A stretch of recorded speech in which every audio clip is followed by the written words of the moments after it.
बंदी छोड़ सतगुरु रामपाल जी परमेश्वर जी की जय हो। परम पिता परमात्मा सारी सृष्टि के रचनहार कुल मालिक असंख्य ब्रह्मांडों के स्वामी जगत गुरु तीनों लोकों में प्रवेश करके सबका धारण पोषण करने वाले राजाधीराज आत्माधार नाथों के नाथ देवों के देव महादेव सर्वेश्वर महेश्वर मृत्युंजय अजरो अमर आदि अनादि सनातनी प्रभु जगत पिता जगदीश्वर श्री श्री 1008 की उपाधि के वास्तविक अधिकारी अकाल मूरत सौद स्वरूपी राम वासुदेव सर्वगतम ब्रह्म परम पूज्य प्रथम पूज्य परम संत परम पुरुष परम धनी परम दयालु सत्य कबीर हक्का कबीर अल्लाहु कबीर अल्लाहु अकबर बाखबर अल्लाह ताला जगत के तारणहार जगत के मुक्तिदाता जगत के जगन्नाथ हारे के सहारे हिंदुओं के राम मुसलमानों के अल्लाह सिखों के वाहिगुरु ईसाइयों के मसीह दया के सागर दया निधि करुणा के सागर करुणा निधि स्वयंभू परिभू संकट मोचन कष्ट हरण मंगल करण दुख भंजन अविगत कबीर निर्विकार निर्विषम परमात्मा अलेख सतगुरु आदि अनादि सतगुरु असली मर्यादा पुरुषोत्तम असली राम असली कृष्ण असली घनश्याम असली मुरारी राजाओं के राजा महाराजाओं के महाराजा शहंशाहों के शहंशाह सम्राटों के सम्राट भगवानों के भगवान अल्लाहों के अल्लाह प्रभुओं के प्रभु मसीहाओं के मसीह सच्चे वाहिगुरु बाबाओं के बाबा पीरों के पीर सेठों के सेठ जगत सेठ सावड़सा सेठ सर्वगुण संपन्न अनंत कोटि कलाओं के स्वामी अनंत कोटि ब्रह्मांडों के नायक योगियों में महायोगी ध्यानियों में महाध्यानी सिद्धों में परम सिद्ध ज्ञानियों में तत्व ज्ञानी ब्रह्म ज्ञानी महाज्ञानी परम ज्ञानी सर्वश्रेष्ठ ज्ञानी विज्ञानी युवा कबीर समरथ कबीर असमवात अमित ओजा सच्चे रहनुमा करीम अल्लाह सुभान अल्लाह दुनिया के अंतिम पैगंबर 8 सितंबर 1951 से गांव धनाना जिला सोनीपत हरियाणा भारतवर्ष की पावन भूमि पे प्रकट रियल कल की भगवान श्री नारायण साकार हरि श्री बाबा साहेब नूर अनंत परमात्मा सच्चे दरवेश सच्चे बाखबर संत श्रोमणी सतगुरु रामपाल जी परमेश्वर जी के चरण कमल में साध संगति से जुड़े हुए आप और हम सभी सत्सेवक भाई बहनों का अनंत कोटि दंडवत प्रणाम। सत्साई भाई और बहनों, बहुत बड़ी दया बहुत बड़ी मेहर पूज्य गुरुदेव भगवान की परमेश्वर रामपाल जी की, जिनके शुभ आशीर्वाद से विशेष आशीर्वाद से आप और हम सभी साध संगति से जुड़े हुए सत्सेवक भाई बहन अपनी आत्मा के कल्याण हेतु भक्ति मार्ग पर हर प्रकार से मर्यादाओं में रहते हुए संघर्ष करते हुए निरंतर इस सतभक्ति मार्ग पर प्रयासरत हैं, निरंतर आगे की ओर बढ़ रहे हैं।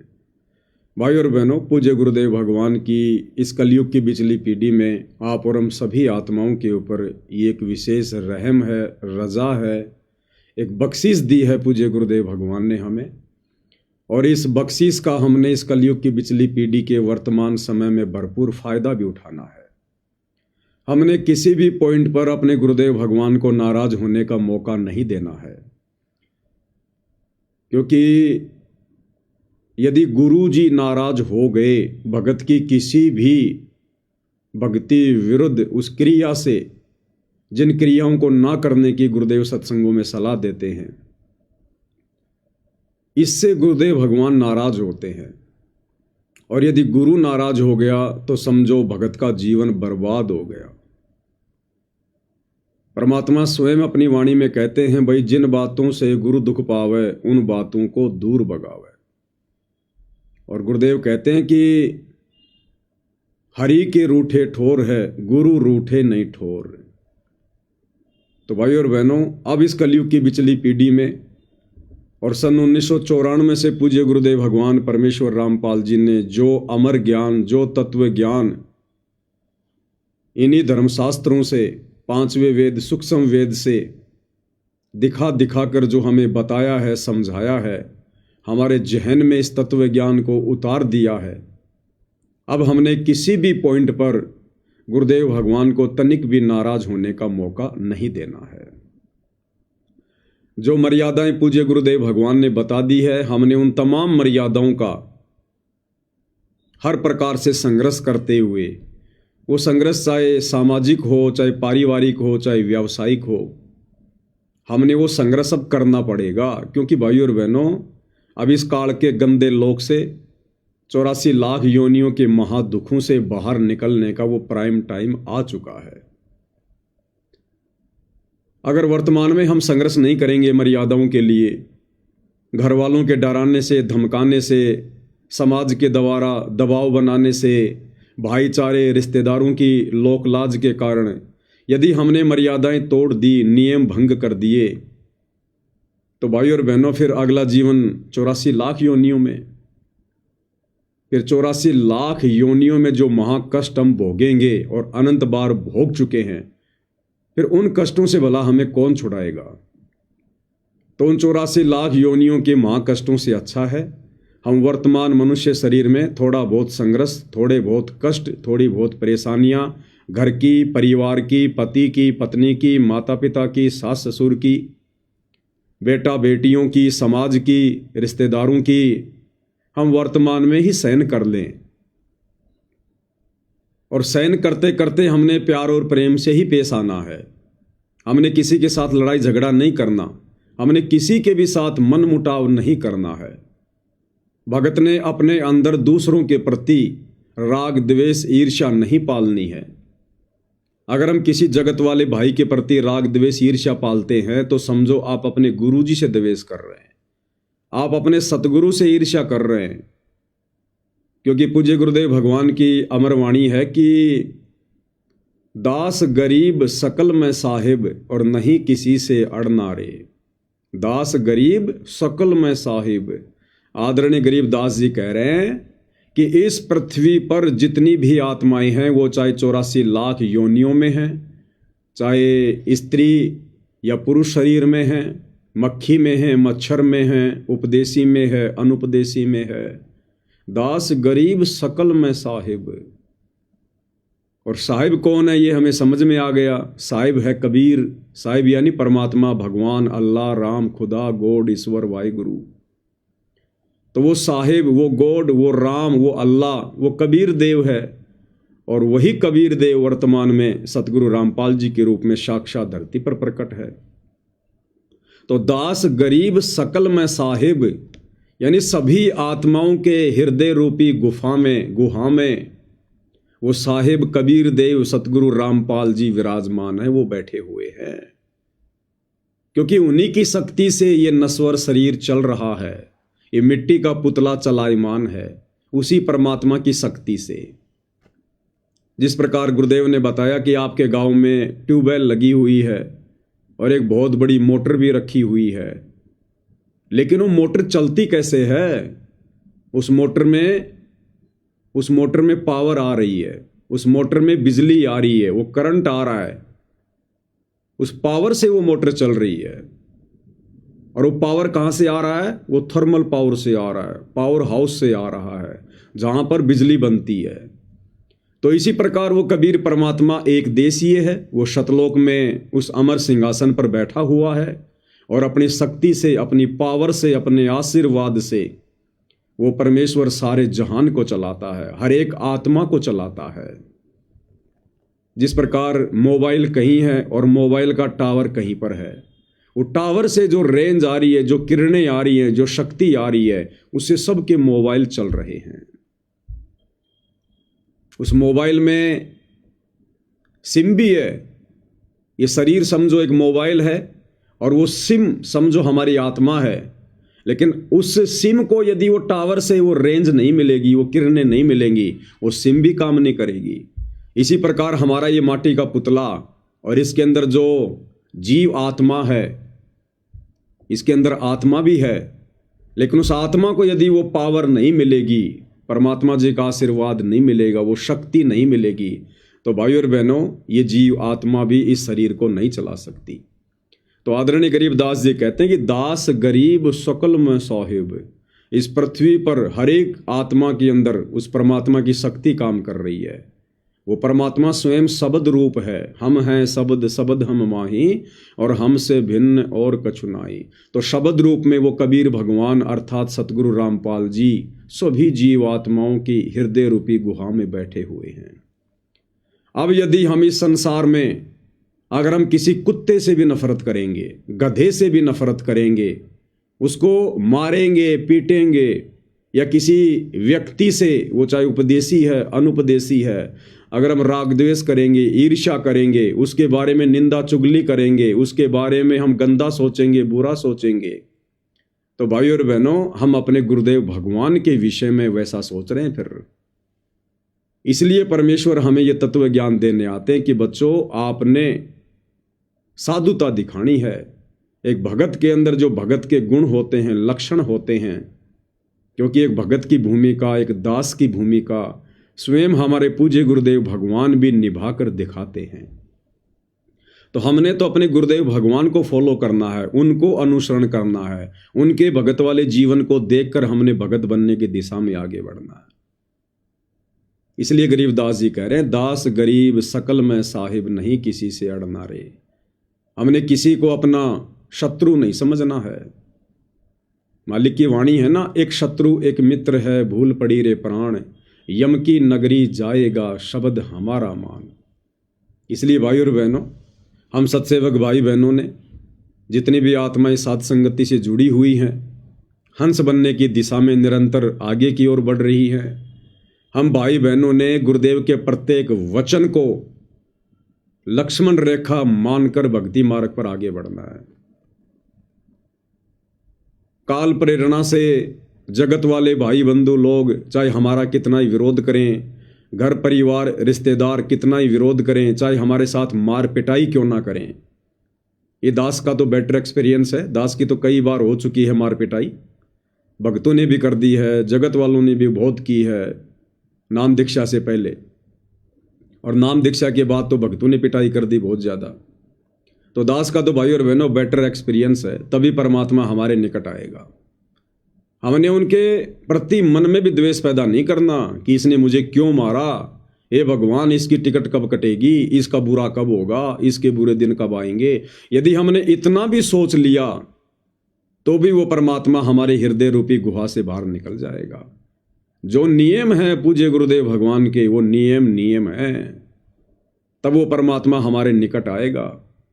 क्योंकि ये बंधन है भाई और बहनों, राग द्वेष ईर्ष्या मनमुटाव छल कपट, किसी से ज़्यादा मित्रता करना, किसी से ज़्यादा बैर भाव करना, ये सब काल के हथकंडे हैं, काल की बेड़ियां हैं। यदि हमने एक भी बेड़ी को, एक भी जंजीर को नहीं काटा तो भला काल हमें कैसे छोड़ेगा। इसलिए हमने अपनी सभी हथकड़ियाँ कटवानी है, सभी जंजीरें हमने कटवानी हैं। इसलिए गुरुदेव भगवान कहते हैं कि यो गुरु ज्ञान विज्ञान वाणी, जीवित ही जग में मरो। अब जीवित ही संसार में मर जाना यही है।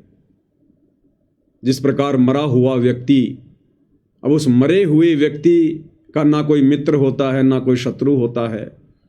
उस मरे हुए व्यक्ति को चाहे कोई गालियां दो, चाहे उसके ऊपर कोई लठ बरसाओ, चाहे उसको आग में जलाओ, चाहे जमीन में दफनाओ, वो कुछ नहीं कहता, कुछ नहीं बोलता, वो शुष्कता भी नहीं है, चुशकता भी नहीं है। चाहे कोई उसकी कितनी मान सम्मान करो, उसकी बढ़ाई करो, कुछ नहीं बोलता वो। ना वो मान बढ़ाई करने से प्रसन्न होता है, ना किसी के द्वारा गाली निकालने से, मारपीट करने से, गंदा बोलने से वो दुखी होता है, क्योंकि वो मर चुका है। और साधु संतों को जीवित ही मरने की शिक्षा उनके सतगुरुदेव भगवान दिया करते हैं। तो हम जब तक जीवित नहीं मरेंगे भाई और बहनों इस भक्ति मार्ग पर, सबको एक परमात्मा की संतान नहीं समझेंगे, सबके अंदर उस कबीर भगवान सतगुरु रामपाल जी की प्राण शक्ति मानकर व्यवहार नहीं करेंगे, तब तक हमारे अंदर से ये काल के द्वारा जो अवगुण भर दिए गए हैं ये बाहर नहीं निकल सकते, और इनके बाहर निकले बिना हम पार नहीं हो सकते। अब सतगुरुदेव भगवान हमें ज्ञान भी देते हैं, समाधान भी देते हैं, और साथ साथ में फिर गुरुदेव भगवान हमारी परीक्षा भी लेते हैं। कई बार परमात्मा जानबूझकर ऐसी परिस्थितियां पैदा कर देता है भगत के सामने, वो भगत की परीक्षा का समय होता है। उस समय भगत ने भगतपना दिखाना चाहिए, साधुता दिखानी चाहिए, संत ना छोड़े संतता, चाहे कोटिक में लया संत। तो भाई और बहनों, ये इस प्रकार की बहुत सारी परीक्षाएं आप और हमारी होंगी। कुछ परीक्षाएं हमारे संस्कारों के कारण होंगी, जिनको हमने गुरुदेव के ज्ञान को आधार बनाकर, साधुता का परिचय देकर, आधीन भाव दिखाकर हमने स्वयं ही उसको काटना है। और कुछ परीक्षाएं जानबूझकर पूज्य गुरुदेव भगवान भी लेंगे हमारी। तो हमने तो हर प्रकार से और इस पृथ्वी लोक पर हर दिन अपनी परीक्षा का दिन समझकर, परमात्मा ने इस दास से पहले भी बुलवाया था कि भाई और बहनों, यदि हमने इस सतभक्ति मार्ग पर सफल होना है तो दो बातें हमने गांठ बांध लेनी है। सबसे पहली बात, यदि हमने भक्ति मार्ग पर सफल होना है, एक भगत बनना है, साधु बनना है, वास्तव में बगुले से हंस बनना है, जीवित मरना है, तो हमने अपने पूज्य गुरुदेव भगवान के भगत वाले जीवन को देखना है। यदि हम किसी और भगत के जीवन को देखकर चलेंगे, हम कभी भी सफल नहीं हो पाएंगे। भगत हो सकता है बहुत अच्छी अच्छी बातें बनाएगा, मीठी मीठी बातें बोलेगा, हो सकता है वो हाथ जोड़ के या धीनी से आपको उपदेश दे, लेकिन है वो एक जीव, वो कभी भी अपना रंग बदल सकता है, कभी भी। तो उस भगत के उस जीवन को देखकर हम कभी भी भक्ति मार्ग पर सफल नहीं हो सकते। भगत की करनी और कथनी में अंतर होता है, कभी भी आ सकता है। जरूरी नहीं है आज यदि कोई बहुत अच्छा भगत है तो 2 साल बाद भी वो बहुत अच्छा रहेगा। रहे, बहुत अच्छी बात है, उसका खुद का भला होगा, आत्मा का कल्याण होगा। लेकिन हमने केवल इसी बात को लेकर आगे नहीं बढ़ना है कि मैं उस भगत को देख कर चलूं, नहीं। हमने अपने गुरुदेव भगवान वाले भगत के जीवन को देखकर चलना है। जो भूमिका गुरुदेव भगवान ने निभाई है एक भगत बनकर, 17 फरवरी 1988 को आदरणीय रामदेवानंद जी को अपना मुंह बोला गुरु धारण किया, एक भगत की भूमिका की उन्होंने 6 वर्ष तक। तो भाई और बहनों, हमने उस जीवन को देखकर आगे बढ़ना है कि किस प्रकार से परमात्मा ने दासातन दिखाया, आधीनी दिखाई, सभी के प्रति उन्होंने जो है प्रेम भाव दिखाया। पूज्य गुरुदेव भगवान गांव-गांव जाया करते थे पाठ करने के लिए, गांव-गांव जाते थे सत्संग करने के लिए सन 1994 से। और गुरुदेव भगवान के साथ में लोग उनको ना पहचान कर, आम व्यक्ति मानकर, काल प्रेरणा से कैसी कैसी बदतमीजियां किया करते थे, उनका उपहास उड़ाया करते थे, भला बुरा कहा करते थे, गालियां तक निकाला करते थे, डले तक मारा करते थे। बहुत सारे भगत भाई बहनों को गुस्सा आ जाता था, लेकिन गुरुदेव भगवान यही कहते थे कि नहीं नहीं, ये हमारे ही भाई बहन हैं, हमने किसी भी बात का प्रत्युत्तर नहीं देना है, ये काल प्रेरणा से ऐसा कर रहे हैं, तुम भी तो पहले ऐसे ही थे। गुरुदेव भगवान हमें समझाते हैं कि बच्चों, तुम भी तो पहले ऐसे ही थे, इस परमात्मा की शरण में आने से पहले। जब इनको समझ में आएगी तो ये भी हाथ जोड़ते हुए आएंगे, माफी मांगेंगे ये। तो गुरुदेव ने बताया कि हमने इनके साथ में प्रेम भाव से ही पेश आना है, प्रेम भाव से।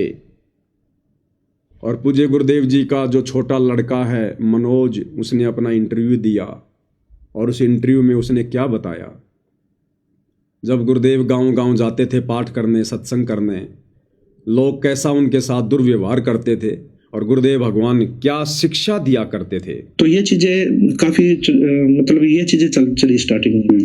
तो ये चीजें चलने के बाद गुरुजियों के फिर हजारों में संख्या हुई, भक्तों के नाम दीक्षा लगे, फिर लाखों में संख्या हुई, आज करोड़ों में संख्या है गुरुजी। इसके बीच में एक बात और बताना चाहूंगा, जब गुरुजी शुरू में स्टार्टिंग का संघर्ष करते थे उस समय पे हमने देखा है तो गुरुजी सत्संग करे, गाँव में शरारती तत्व होते हैं, वो क्या करते हैं, गुरुजी सत्संग कर रहे हैं, बाहर बैठे भाई आंगन में बाहर, तो क्या करते हैं, शरारती तत्व ऊपर से पत्थर फेंकते, शरारती तत्व पत्थर फेंकते, वो डिस्टर्ब करते ज्यादा से ज्यादा। तो वो बताते जो श्रद्धालु बैठे जी ऐसे ऐसे, तो गुरुजी तब भी यही बोलते थे, बोले बेटा पहले तुम भी ऐसे थे। जो श्रद्धालु बैठे तो बोला तुम भी ऐसे ही थे पहले, जब तक तुमको ज्ञान समझ में नहीं आया है, तो तुम भी यही सोचते थे हमारे बारे में, यही चीजें करते थे। और जब वो समझ जाएंगे, वो भी तुम्हारे भाई है, अगर वो भी उनको भी जब ये ज्ञान समझ में आ जाएगा, वो भी तुम्हारी तरह बैठेंगे यहाँ के। अच्छा, मतलब किसी प्रकार से विरोध नहीं करते थे? विरोध नहीं करते थे गुरुदेव जी, बिल्कुल भी ये नहीं कहते थे भाई उनको कहो जाके बोलो, या ना गुरु जी मना कर देते, नहीं नहीं, उनको अपना काम करने दो, मैं अपना काम कर रहा हूँ। अच्छा। अब भक्तों को थोड़ा गुस्सा होता, जो ऐसे कैसे कर दिया, ऐसे कैसे वो कर रहे हैं, मतलब तो गुरुजी मना कर देते, नहीं नहीं झगड़ा नहीं करना है, वो अनजान है, उनको ज्ञान नहीं है अभी इस चीज का। तो ये चीजें काफी बार हुई। और ये एक चीज और देखने को मिली, ये एक जगह नहीं कई जगह हो जाती थी। तो उसके बाद वही जो पत्थर फेंकते थे, पता नहीं होता पत्थर फेंक के भागे, वो आके बताते थे जब उनको समझ में आती थी। फिर वो सत्संग पता लग गया उनको, सत्संग कहीं सुना, तब आके मैंने खुद देखा है गुरुजियों के आगे हाथ जोड़ते हो, बोला जी हमें माफ कर दो। गुरुजी बोले क्या हो गया भाई? बोला जी हम आप आते थे ना हमारे इस गाँव में, हम पत्थर फेंका करते आपके ऊपर। आज वो हाथ जोड़े बैठे थे गुरुजी के आगे, और गुरुदेव जी उनको उठकर गले लगा रहे हैं। गुरुजी मतलब कोई बात नहीं भाई, कोई बात नहीं बेटा, आज आपको समझ में आ गई ये चीजें, तो आज हमारे साथ लग के आप परमात्मा का ज्ञान हो गया आपको। वो रोते, मैंने रोते हुए देखा उनको कि जी हमसे बहुत बड़ी गलती हो गई। क्यों? उनको तो ज्ञान समझ में आ गया, भक्ति समझ में आ गई थी कि एक संत को सताने का, दुख देने का क्या दर्द होता है। और गुरुजी फिर भी माफ करते, कोई बात नहीं बेटा, आप भी हमारे बच्चे, उस समय तुम अनजान थे, आज आपको ये चीजें समझ में आ गई, ज्ञान समझ में आ गया। बहुत कठिनाइयों से दौर गुजरा है वो गुरुजियों ने, बहुत संघर्ष। तो भाई और बहनों, पूज्य गुरुदेव भगवान का छोटा लड़का मनोज इंटरव्यू दे रहा है, और एक अभिषेक शर्मा नाम का लड़का इंटरव्यू ले रहा है, जो सा न्यूज चैनल में रिपोर्टिंग करता है। सारी बातें इन लोगों को पता है, दोनों बैठकर प्रवचन दे रहे हैं, उपदेश दे रहे हैं, भक्तों को समझा रहे हैं। और कल परसों हरियाणा के भिवानी के खरककला गांव में जो घटना घटित हुई, सतलोक आश्रम के भक्तों ने, सेवादारों ने जिस प्रकार से गांव के लोगों को मारा है, पीटा है, पत्थरों से, लाठी डंडों से, उन पीटने वालों में ये इंटरव्यू लेने वाला अभिषेक शर्मा नाम का भगत भी था। ये अभिषेक शर्मा उन गांव वालों को पत्थरों से मार रहा है, लात घूंसों से मार रहा है। और भगत समाज को मनोज का इंटरव्यू लेते हुए क्या शिक्षा दे रहा है, क्या बातें हो रही हैं कि जब गुरुदेव गांव गांव जाते थे, लोग उनके ऊपर पत्थर बरसाया करते थे, गुरुदेव कुछ नहीं कहा करते थे, उनका कोई विरोध नहीं करते थे। और गुरुदेव के कुछ भगत कहते थे जी इन्होंने ऐसे क्यों कर दिया, ये कर दिया। जब वो गुस्सा करते थे तो गुरुदेव अपने भक्तों को मना करते थे कि नहीं भाई, ये भी तुम्हारे भाई बहन हैं, तुम भी तो पहले ऐसे ही थे जब तक तुम्हें ज्ञान समझ में नहीं आया। भाई जब इनको ज्ञान समझ में आएगा तो ये भी फिर भगत बन जाएंगे।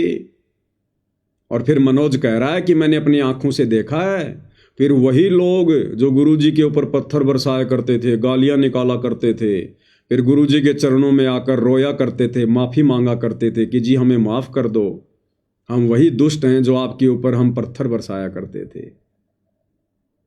और अब क्या हो गया, भगत समाज को दोनों बैठकर शिक्षा दे रहे हैं। इसलिए भाई और बहनों, इन आश्रम वालों की किसी भी शिक्षा का कोई असर भगत समाज पे नहीं हो रहा, क्योंकि इनके अंदर तो राग द्वेष ईर्ष्या भरी हुई है। ऊपर से ये साधु बनने का दिखावा करते हैं, भगत बनने का ढोंग करते हैं, तो कैसे इनके शब्दों का भगत समाज पे असर होगा। तो कल दास लाइव आया था, वीडियो बनाया था, आपको दिखाया था किस प्रकार से वो अभिषेक शर्मा नाम का लड़का उन गांव वालों को पत्थरों से मार रहा है, लात घूंसों से मार रहा है, और यहां बैठकर भगत समाज को शिक्षा दे रहा है साधुता की।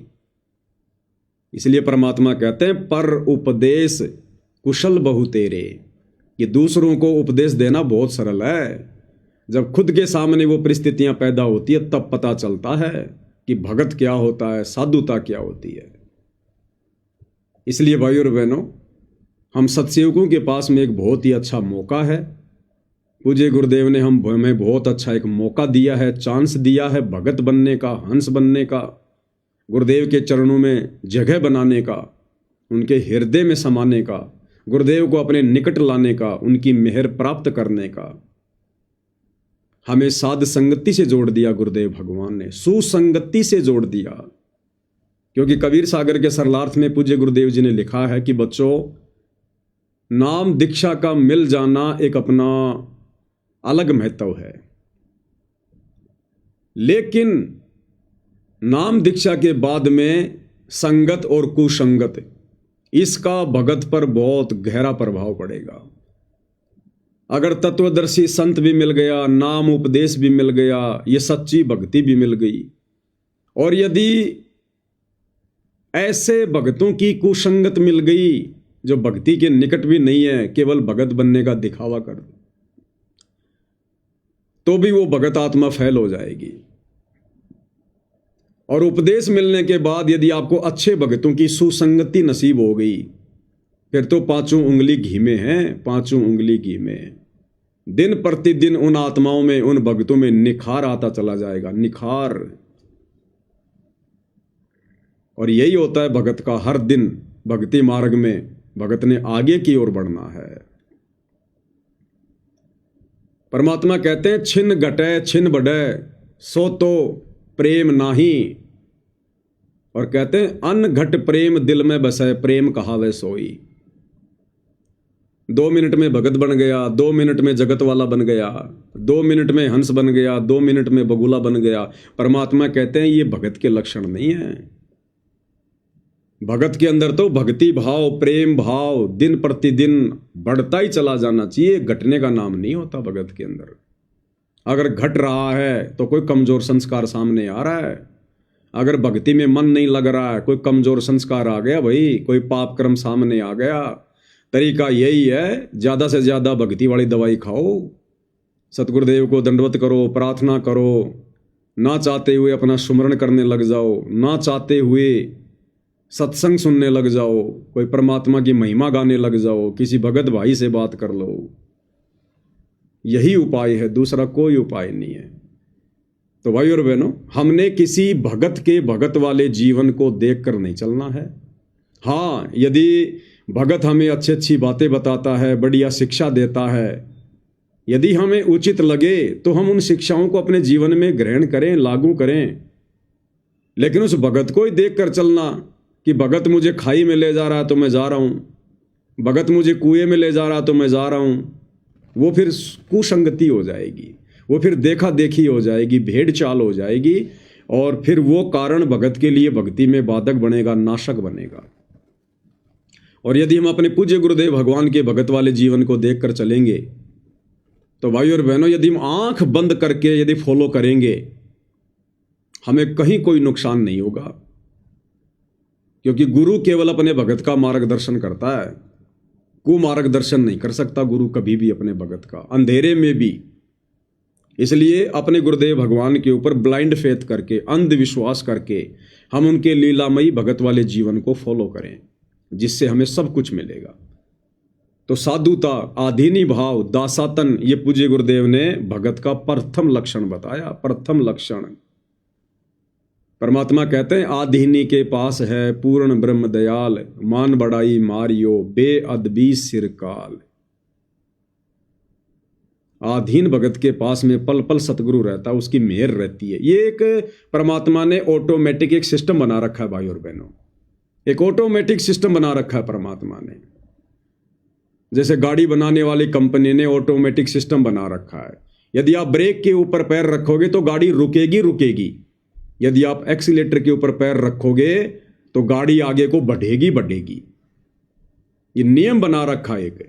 इसी प्रकार सतगुरुदेव भगवान ने सारी सृष्टि का, भक्ति का एक नियम बना रखा है। एक फल का भी गुरुदेव ने नियम बना रखा है। एक बीज के अंदर परमात्मा ने नियम डाल दिए और गुण डाल दिए कि ये बीज मान लो गेहूं का है, आम का है, अमरूद का है, उसको कैसे जमीन में डालेंगे, कैसे उसकी सिंचाई करेंगे तो वो प्रफुल्लित होगा ही होगा। एक बच्चा कैसे पैदा होगा, 9 महीने बाद में कैसे वो माँ के गर्भ से बाहर आएगा, वो आएगा ही आएगा। वो परमात्मा ने एक नियम बना रखा है। परमात्मा सिर में दर्द नहीं लेता, मालिक ने सारी सृष्टि के नियम बना रखे हैं। अब यदि हम उन नियमों को तोड़ेंगे, नियमों को भंग करेंगे, तो भाई और बहनों हम फिर उस भक्ति मार्ग में सफल नहीं हो पाएंगे, क्योंकि इस भक्ति का भी गुरुदेव ने एक नियम बनाकर छोड़ रखा है। आप और हमें गुरुदेव ने सृष्टि रचना सुना दी, पुस्तकों से दिखा दिया, पढ़ा दिया, सत्संग कर दिए, साथ में गुरु ने हमें गुरु मर्यादा दे दी, एक नियम बना के दे दिया हमारे को गुरुदेव भगवान ने। गुरु 24 घंटे हमारे पास में नहीं रहेगा, डंडा लेके नहीं बैठा रहेगा कि तू ये क्या कर रहा है, तू ये नियम तोड़ रहा है, नहीं। गुरुदेव ने हमें जानकारी दे दी, गुरुदेव ने हमें भक्ति दे दी, नियम मर्यादाएं दे दी। अब यदि हम उन नियमों में रहकर, गुरु के भक्ति वाले संविधान में रहकर आगे बढ़ेंगे तो हम भक्ति मार्ग का लाभ उठा सकते हैं, अन्यथा नहीं उठा सकते। गुरु 24 घंटे आपके पीछे पीछे नहीं घूमेगा। एक गाड़ी बनाने वाली कंपनी ने आपको गाड़ी दे दी, गाड़ी को कितनी स्पीड में चलाना है, कैसे चलाना है, ये सारे सब कुछ मैनुअल दे दिए। सरकार ने हमें रोड बना के दे दी, रोड पर सरकार ने जगह जगह जो है होर्डिंग लगा दिए कि आगे घुमाव है, आगे ब्रेकर है, यहाँ पर आपने 60 की स्पीड से चलना है। यदि हम उन नियमों को तोड़ेंगे तो भाई और बहनों नुकसान हम खुद ही उठाएंगे। ना तो वो रोड बनाने वाली कंपनी गाड़ी में आपके पास बैठी रहेगी, ना वो गाड़ी बनाने वाली कंपनी का मालिक आपके पास में बैठेगा। उन्होंने तो जो वस्तु थी आपको दे दी और नियम दे दिए। अब यदि आपने सुरक्षित अपना काम करना है, अपने घर पर पहुंचना है, तो नियम और मर्यादा में रहकर आपने गाड़ी चलानी पड़ेगी। इसी प्रकार ये भक्ति रूपी गाड़ी गुरुदेव भगवान ने हमें दे दी है, नियम और मर्यादा बता दी, सावधानियां बता दी। अब यदि हमने सुरक्षित अपने घर सतलोक पहुंचना है तो हमने इन तमाम नियमों को, मर्यादाओं को फॉलो करना पड़ेगा, अन्यथा हम कभी भी सतलोक नहीं जा पाएंगे, कभी भी यही गाड़ी धक्के मारती रहेगी। इसलिए भाई और बहनों, साधुता, आधीनी, ये परमात्मा ने भगत का प्रथम लक्षण बताया है। और आदरणीय गरीबदास जी की अमरवाणी के अनुसार कि दास गरीब सकल में साहिब, नहीं किसी से अड़ना रे। यदि हमने किसी को भी अपना दुश्मन समझा, हाँ, दुनिया चाहे हमें अनजान में, अज्ञानता में, नादानी में, मूर्खता में, दुनिया वाले चाहे हमें लाख अपना दुश्मन समझें, अपना शत्रु समझें, हमारे साथ दुश्मन जैसा व्यवहार करें, शत्रु जैसा व्यवहार करें, वो उनके कर्म है, वो उनकी मर्जी है, हमारे ऊपर कोई असर नहीं पड़ेगा, कोई फर्क नहीं पड़ेगा यदि हम मर्यादा में हैं तो। जैसे 2020 में कोरोना की बीमारी आई, बहुत सारे लोगों ने इंजेक्शन वगैरह लगवा लिए, और जिन लोगों ने नहीं लगवाए, बहुत सारे लोग ऐसे थे उन्होंने नहीं लगवाए, मैंने भी नहीं लगवाया। तो जो लोग ज़्यादा डरे हुए थे, जिन लोगों ने इंजेक्शन लगवा लिए थे, वो जब कभी कभार ऐसे लोगों से मिलते थे जिन लोगों ने इंजेक्शन नहीं लगवा रखे थे, तो इंजेक्शन लगवाए हुए लोग डर कर कहते थे कि भाई तूने क्यों नहीं लगवाया इंजेक्शन? अरे भैया मैं तो तेरे पास में नहीं बैठूंगा, इंजेक्शन लगवा, तू मुझे संक्रमित कर देगा। और जिसने इंजेक्शन नहीं लगवाया वो क्या कहता था कि भाई तूने तो लगवा रखा है ना। अरे मैंने नहीं लगवाया, लेकिन तूने तो लगवा लिया, तो तेरा तो बचाव होना चाहिए, फिर तू क्यों डर रहा है? अरे डरना तो मेरे को चाहिए जिसने नहीं लगवाया, और तूने इंजेक्शन भी लगवा लिया, फिर भी तू करा कि नहीं नहीं दूर रह, तू भी लगवा इंजेक्शन। अरे तूने तो अपना बचाव कर लिया ना, अपना प्रोटेक्शन तूने कर लिया ना, फिर मेरे से क्यों डर रहा है? इसका मतलब उस व्यक्ति को खुद के इंजेक्शन पर भी भरोसा नहीं है।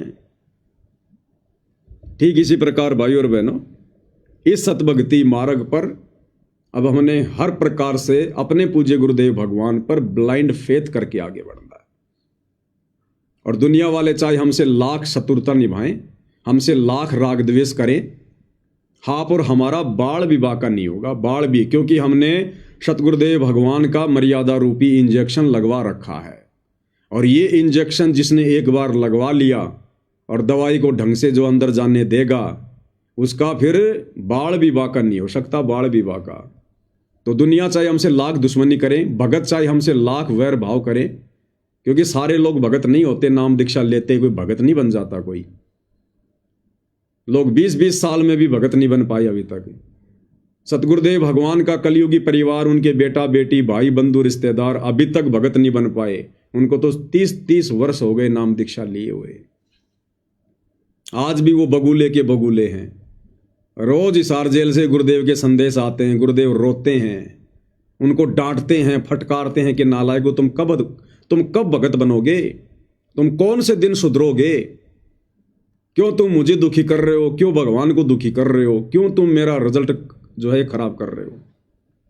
तो भाई अभी तक तो पूज्य गुरुदेव भगवान का कलयुगी परिवार ही सन 2025 तक भगत नहीं बना।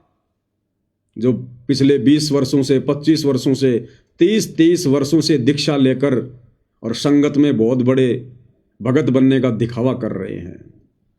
तो भाई और बहनों, हमने यदि भगत बनना है तो अपने पूज्य गुरुदेव भगवान के लीला में जीवन को अपने ऊपर अंगीकार करना पड़ेगा। ये नियम है, अध्यात्म का प्रथम नियम है। यदि हमने सफल होना है तो अपने गुरुदेव भगवान के भगत वाले जीवन को ही देखकर हमने भक्ति मार्ग पर आगे बढ़ना पड़ेगा। ये प्रथम नियम है। और दूसरा, हमने जीवित मरना पड़ेगा।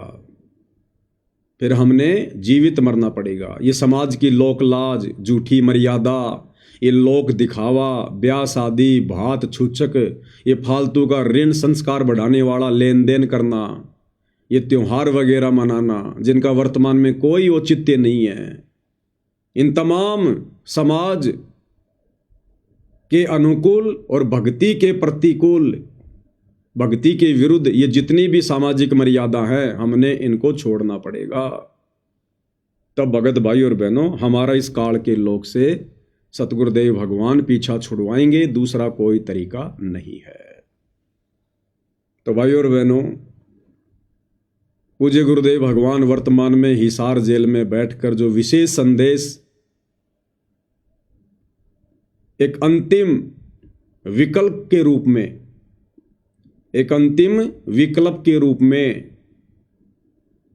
जो भगत समाज को दे रहे हैं, अब हमने इन विशेष संदेशों को फॉलो करना पड़ेगा, इनका अनुसरण करना पड़ेगा। ये अंतिम शिक्षा दी जा रही है गुरुदेव भगवान के द्वारा। अंतिम ये प्रार्थना समझ लेना पूज्य गुरुदेव भगवान की।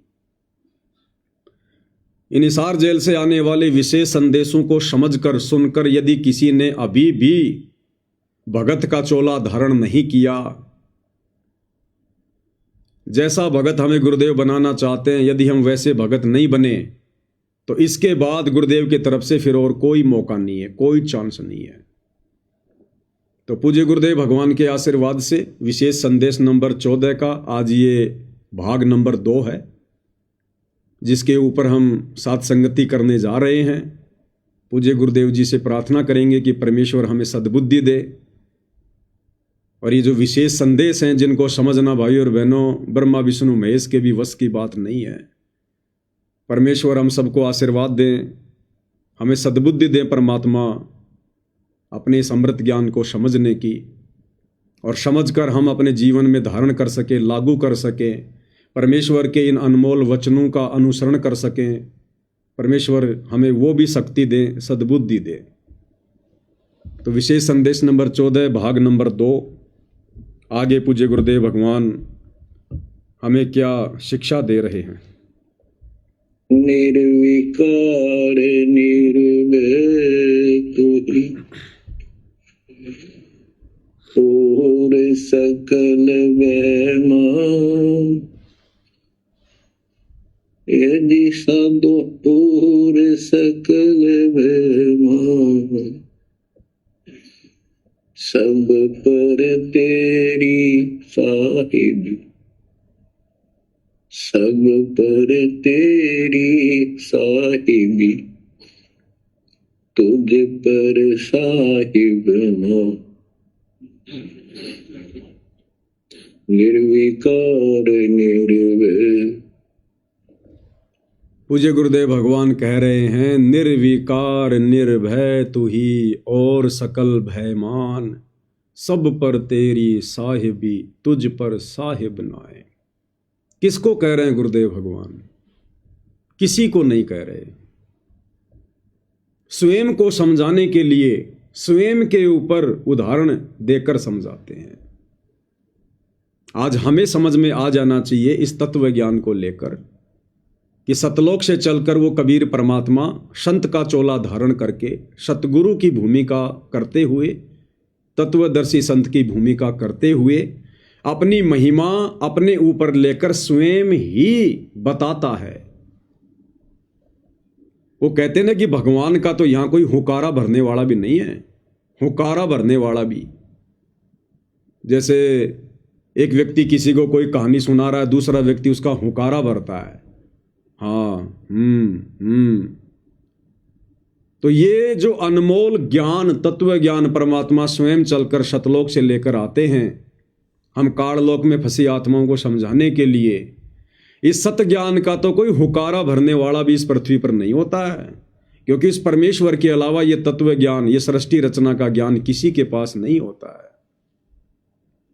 650 साल पहले जब कबीर परमेश्वर काशी के बनारस में आए थे और बहुत वर्षों उपरांत जब परमेश्वर जी ने काशी में भंडारा दिया था 18 लाख लोगों को, तो भाइयों और बहनों पूरे हिंदुस्तान से, और उस समय हिंदुस्तान कितना बड़ा था, गढ़गजनी, इराक, ईरान, ये तुर्किस्तान, अफगानिस्तान, पाकिस्तान, काबुल, ये कंधार, नेपाल, भूटान, बांग्लादेश, ये सब हमारे भारत देश का हिस्सा था पूरा का पूरा।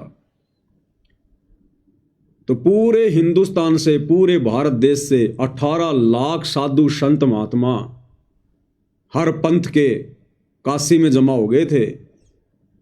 और उस समय भाइयों और बहनों कबीर परमात्मा जी ने स्वयं अपना दूसरा रोल बनाया केशव बंजारे का, और 8 पहर तक, एक पहर 3 घंटे का होता है, 8 या 24 घंटे कबीर परमात्मा ने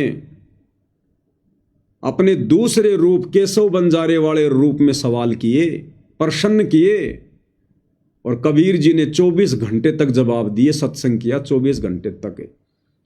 यानी जो बातें कबीर परमात्मा हमें यहां आकर बताना चाहते हैं, उन बातों के तो यहां कोई सवाल करने वाला भी नहीं है। वो 18 लाख साधु संत महात्मा थे जो अपने आप को ज्ञानी, ध्यानी, महाज्ञानी समझते थे, लेकिन किसी की सुरती भी नहीं थी। इसलिए परमात्मा ने स्वयं दूसरा रूप बनाया केशव बंजारे का, और एक रूप में सवाल कर रहे हैं, दूसरे रूप में जवाब दे रहे हैं। तो वर्तमान में भाइयों और बहनों बड़े सौभाग्य से हमें वही कबीर परमेश्वर सतगुरु रामपाल जी के रूप में नसीब हैं, प्राप्त हैं। तो इस परमेश्वर ने अपने द्वारा रची गई सृष्टि का, इस अध्यात्म का, शास्त्र अनुकूल सत भक्ति मार्ग का ज्ञान सतलोक से चलकर स्वयं ही आकर बताना पड़ता है। यहाँ कोई हुकारा भरने वाला भी नहीं है, यहाँ उनसे कोई सवाल भी करने वाला नहीं है, क्योंकि किसी की बुद्धि वहां तक है ही नहीं। इसलिए गुरुदेव भगवान क्या कह रहे हैं, किसको कह रहे हैं कि निर्विकार निर्भय तू ही और सकल भय मान, हे जी साधो और सकल भय मान, सब पर तेरी साहेबी, सब पर तेरी साहेबी, तुझ पर साहेब ना निर्विकार निर्भय। अब हमने समझनी है ये बात कि वो निर्विकार निर्भय परमात्मा कौन है। स्वयं सतगुरु रामपाल जी हैं। पहली बात तो ये, इस काल के लोक में 21 ब्रह्मांड में निर्भय होकर सच्चाई या ब्रह्मा विष्णु महेश भी नहीं बता सकते। निर्भय होकर ये सच्चाई ब्रह्मा विष्णु महेश की माता जी दुर्गा भी नहीं बता सकती, क्योंकि सृष्टि रचना में गुरुदेव ने बताया कि इस काल ने, ज्योति निरंजन ने दुर्गा को पाबंद कर रखा है। यदि मेरे विषय में तूने ये सच्चाई आम जन को तो छोड़ो, अगर मेरे तीनों बेटों ब्रह्मा विष्णु महेश को भी बता दी तो मेरे से बुरा कोई और नहीं होगा। ये दुर्गा भी डरी हुई है, ये दुर्गा भी यहाँ पर निर्भय होकर सच्चाई नहीं बता सकती। ये ब्रह्मा विष्णु महेश बेचारे सच्चाई कहाँ से बता देंगे जब इनको पता ही नहीं है। फिर ये अपने आप को वेद शास्त्रों का ज्ञाता कहने वाले चतुर्वेदी, त्रिवेदी, द्विवेदी, आचार्य, शंकराचार्य, पोप, पादरी, पंडित, मुल्ला, मौलवी, ये काजी, पीर, पैगंबर, कुतुब, ओलिया और ये सुर नर मुनि ज्ञानी, ये कहाँ से बता देंगे भाई और बहनों में सच्चाई। कहाँ इनके पास में मोक्ष मार्ग है, मोक्ष का ज्ञान है, सतलोक का ज्ञान है। तो आज इस पृथ्वी पर सन 1994 से ये सच्चाई निर्भय होकर, सृष्टि रचना का ज्ञान निर्भय होकर हम पृथ्वीवासियों को कौन दे रहे हैं? सतगुरु रामपाल जी दे रहे हैं। तो ये ज्ञान वही दे सकता है जो निर्विकार और निर्भय है, और इस अखिल सृष्टि में निर्विकार और निर्भय केवल परम पूज्य परमेश्वर सतगुरु रामपाल जी हैं। तो आप और भगत भाई बहनों ने अब परमेश्वर की वो महिमा करनी चाहिए। ये शब्द हमने अपने पूज्य गुरुदेव भगवान के लिए गाना चाहिए, बोलना चाहिए उनकी महिमा में। परमेश्वर तो हमें समझा रहे हैं, हमारे को अध्यात्म समझाने के लिए अपने ऊपर उदाहरण देकर स्वयं ही स्वयं को निर्विकार कह रहे हैं, अपने आप को छुपाते हुए कि मैं तो उस कबीर जी का भेजा हुआ दास हूँ, मैं तो उसका संदेश वाहक हूँ, मैं तो उसकी हंस आत्मा हूँ। परमात्मा तो कबीर जी हैं। यही लीला तो परमात्मा चारों युगों में करते हैं। सतयुग में परमात्मा आते हैं, एक तत्वदर्शी संत का रूप धारण करके आते हैं। सतयुग में सतसुकृत ऋषि के नाम से आए, अपने आप को कभी नहीं कहा कि मैं भगवान हूँ, मैं परमात्मा हूँ, और यही ज्ञान दिया करते थे जो ज्ञान आज दे रहे हैं पूज्य गुरुदेव भगवान। सन 1994 से दे रहे हैं गुरुदेव भगवान, लेकिन किसी ने भी उनके ज्ञान को स्वीकार नहीं किया। मनु जैसे उन तथाकथित विद्वानों ने परमात्मा का नाम ही बदल दिया, वामदेव, वामदेव नाम रख दिया कबीर परमेश्वर जी का, यानी उल्टा ज्ञान देने वाला। त्रेता में परमात्मा मुनिंद्र ऋषि के नाम से आए, लोगों ने विरोध किया। बहुत कम आत्माएं थी जिन्होंने ज्ञान को स्वीकार किया, लेकिन अंत तक वो भी मर्यादाओं में नहीं रह पाए। द्वापर में परमात्मा करुणा में ऋषि के नाम से आए, यही सत ज्ञान दिया, यही सृष्टि रचना का ज्ञान दिया। अपने आप को दास कहा करते थे, परमात्मा का भेजा हुआ संदेश वाहक कहा करते थे। 650 साल पहले कलयुग के प्रथम चरण में कबीर नाम से आए, और अपने आप को कभी भी नहीं कहा कि मैं भगवान हूं, मैं परमात्मा हूं। एक आध को कहा तो उन्होंने माना नहीं, और कहा कि परमात्मा तो सतलोक में रहता है, उसका सत्य पुरुष नाम है। अब क्या नाम बताए परमात्मा का, क्योंकि कबीर नाम से तो खुद आए हुए थे, गुरु बनकर भूमिका कर रहे थे। अगर ये कहें कि भाई कबीर भगवान है तो लोग मानने को तैयार नहीं, तो कहा करते थे कि सत्य पुरुष ने मुझे भेजा है, सत्य पुरुष ने। तो ठीक ही यही स्थिति भाई और बहनों वर्तमान में है।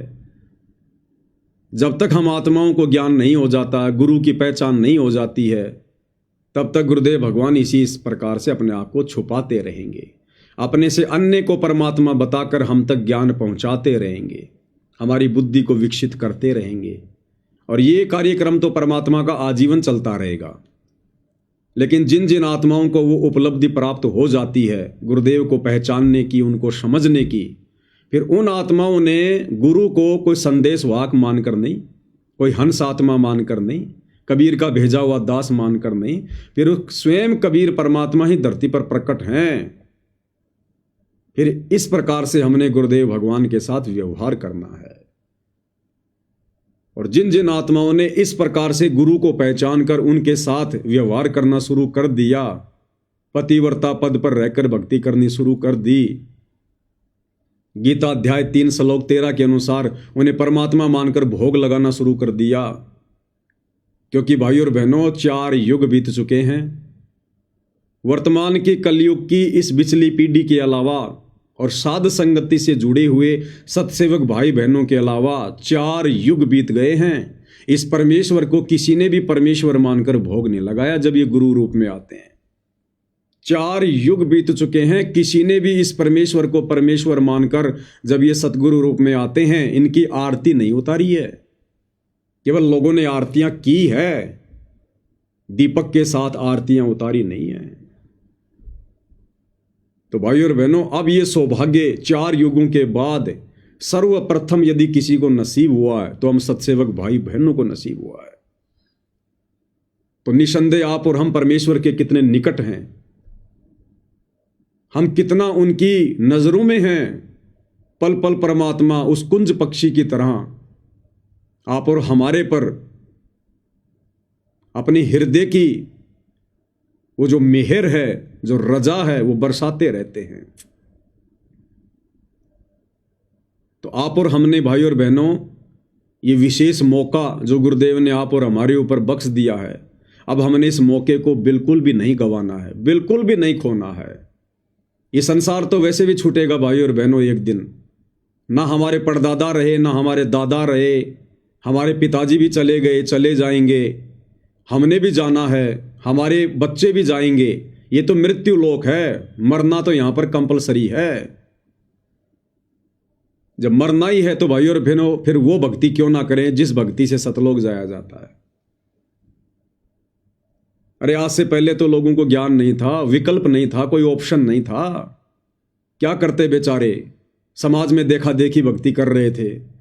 राम कृष्ण को, ब्रह्मा विष्णु महेश को, आधे अधूरे भगवानों को पूर्ण भगवान मानकर भक्ति कर रहे थे। ऑप्शन नहीं था। आज हमारे को परमेश्वर ने ऑप्शन दे दिया, विकल्प दे दिया, सच्चाई हमारी आंखों के सामने लाके रख दी, प्रमाणित कर दिया, शक और संदेह की कोई गुंजाइश नहीं छोड़ी। तो मरना तो भाई और बहनों हमने भी है, मरना तो सबने है। तो क्यों ना फिर वो भक्ति करें जो मरने के बाद सीधा हमारे को विमान में बैठाकर सतलोक लेकर जाएगी। तो अब ये मौका भाई और बहनों हमने चूकना नहीं है, क्योंकि अब हमें वो निर्विकार निर्भय परमात्मा मिल चुका है। अब यदि हमें निर्विकार और निर्भय परमात्मा मिल चुका है तो हमने वैसा ही उनके साथ में व्यवहार करना है। अब भाई और बहनों हमें पीछे का इतिहास भी समझ में आएगा। इसलिए हमने उन बड़े बड़े भक्तों को देखकर भक्ति मार्ग पर कभी नहीं चलना चाहिए। विशेषकर उन भक्तों को देखकर तो हमने आंखें बंद कर लेनी चाहिए। उन भक्तों के जीवन को तो हमने कभी भी फॉलो नहीं करना चाहिए, भूलकर भी। जो भगत सतगुरुदेव जी के ज्यादा निकट रहे हैं या सतगुरुदेव जी के बेटा बेटी भाई बंधु रिश्तेदार, ऐसे लोगों के जीवन को तो हमने कभी भी भूलकर अनुसरण नहीं करना चाहिए। क्योंकि घर का जोगी जोगना, बाहर का जोगी सिद्ध, दीपक के नीचे हमेशा अंधेरा होता है। अब हमें उन भक्तों की रहनी करनी समझ में आएगी।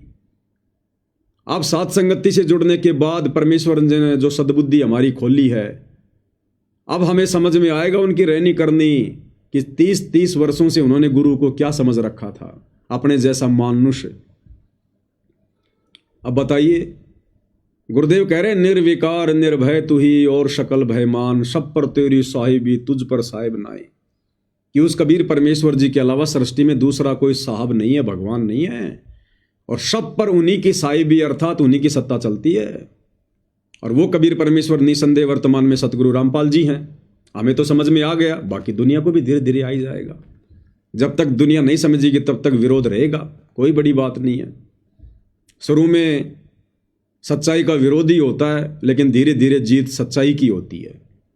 इसलिए परमात्मा कहते हैं सत ना छोड़े सूरमा, सत छोड़े पत जाए, और सत के बांधे लक्ष्मी फेर में लगी आए।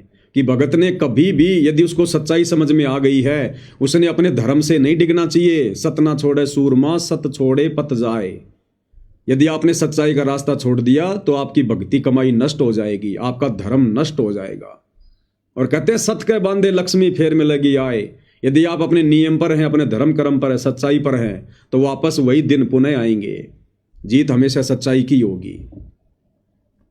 तो अब हमें समझ में आएगा भाई और बहनों कि वो निर्विकार निर्विषम परमात्मा सतगुरु रामपाल जी हैं। लेकिन क्या उनके परिवार ने, जो पिछले 30 वर्षों से भक्ति कर रहा है, वो बड़े बड़े भगत जो पिछले 20, 25, 30 वर्षों से उनके निकट रहते हैं, क्या उन्होंने अपने गुरु को कभी निर्विकार समझा, निर्भय समझा, परमात्मा के रूप में जाना? कभी नहीं। अगर सतलोक आश्रम से जुड़े बड़े बड़े परम भक्तों ने, गुरुदेव के परिवार ने गुरुदेव को निर्विकार और निर्भय परमात्मा मान लिया होता, समझ लिया होता, सारी सृष्टि का साहिब समझ लिया होता, तो भाई और बहनों, ना ही तो उस करोथा आश्रम में कभी भी उस निर्विकार परमात्मा को बचाने के लिए बॉडीगार्डों की आवश्यकता पड़ती। उन बंदूकधारियों की, उन बॉडीगार्डों की कभी आवश्यकता नहीं पड़ती।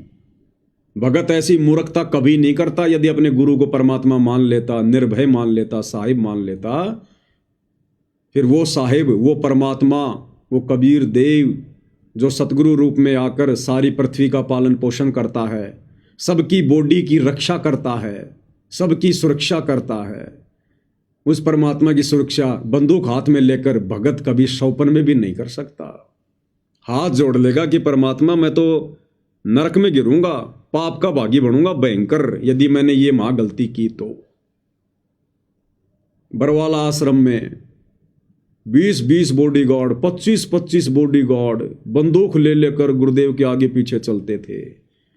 जब गुरुदेव सत्संग करते थे बरवाला आश्रम में, चारों तरफ बुलेट प्रूफ शीशों की केबिन बना रखी थी कि हमारे गुरुजी को कोई गोली ना मार दे। बुलेट प्रूफ शीशे लगा रखे थे। उसके बावजूद भी 2-2 भगत जब गुरुदेव सत्संग करते थे, दोनों उन कोणों पर खड़े हो जाते थे। एक भगत तो इधर संगत की तरफ लेके बंदूक खड़ा रहता था, एक भगत इधर संगत की तरफ लेके बंदूक खड़ा रहता था। क्या समझ रखा था इन लोगों ने अपने गुरु को? अपने जैसा 2 कोड़ी का जीव, मानुष्य। और गुरुदेव ने अपने सत्संगों में क्या बताया? भाई और बहनों, ये सत्संग ही अध्यात्म की मूल है, भक्ति की जड़ है। इसलिए गुरुदेव भगवान कहते हैं कि ये कलयुग की बिचली पीढ़ी में ज्ञान आधार का मार्ग है। जिसने सत्संग नहीं सुने, नहीं समझे, वो कभी भी भक्ति मार्ग पर दृढ़ होकर आगे नहीं बढ़ सकता। अब गुरुदेव ने हमें सत्संगों में क्या बताया? पूज्य गुरुदेव भगवान कह रहे हैं कि हम उस भगवान के पुजारी हैं जो कभी मरता नहीं है। यानी है तो स्वयं ही अविनाशी, लेकिन भूमिका तो एक भगत की कर रहे हैं, एक संत की कर रहे हैं, अपने आप को छुपाते हुए। तो कह रहे हैं कि हम उस भगवान के पुजारी हैं जो कभी मरता नहीं है। क्या कहते हैं पूज्य गुरुदेव भगवान? ध्यान से सुनिएगा भाई और बहनों। कंस मार दिया, किसी ने रावण मार दिया, हम उस भगवान के पुजारी है जो मारता नहीं, वो सबका रक्षक है। कर्म आधार पर छोड़ देता, जो जैसे करेगा वो भर लेगा, लेकिन वो मारता नहीं और मरता भी नहीं किसी से, उसको डर नहीं, हथियार रखता नहीं। इसलिए तो उस परमात्मा के पुजारी हैं जो कभी किसी को मारता नहीं। तो क्या कह रहे हैं गुरुदेव भगवान? कि हम उस भगवान के पुजारी हैं जो कभी किसी को मारता नहीं है और ना वो कभी किसी से मरता है। हम उस भगवान के पुजारी हैं और ना किसी से वो राग द्वेष करता, ना लड़ाई झगड़ा करता, ना मार पिटाई करता, क्योंकि उसने कर्मों के आधार पर सबको छोड़ रखा है। जो जैसे कर्म करेगा उसका फल उसको वैसा ही मिलता रहेगा। इसलिए हमने किसी भी भगत की किसी भी उल्टी सीधी उन क्रियाओं को देखकर डिसीजन नहीं लेना, क्योंकि यहां तो जैसे कर्म करोगे फिर वैसा ही भोग भोगना पड़ेगा। तो हमने केवल उन्हीं चीजों को फॉलो करना है जो गुरुदेव ने बताई है, सत्संगों में बताई है। उनका भोग अच्छा ही होगा, बुरा हो ही नहीं सकता। और कह रहे हम उस भगवान के पुजारी हैं जो कभी किसी को मारता नहीं। जैसे राम ने मार दिए, श्री कृष्ण जी ने मार दिए, शेरावाली 8 हाथों में 8 हथियार रखती है, हनुमान जी गदा रखते हैं, राम रावण युद्ध में लाखों मार दिए। तो ये भगवानों के लक्षण नहीं होते। भगवान तो कर्म आधार पे छोड़ देता है, जो जैसा करेगा वैसा पाएगा, सिर में दर्द नहीं लेता।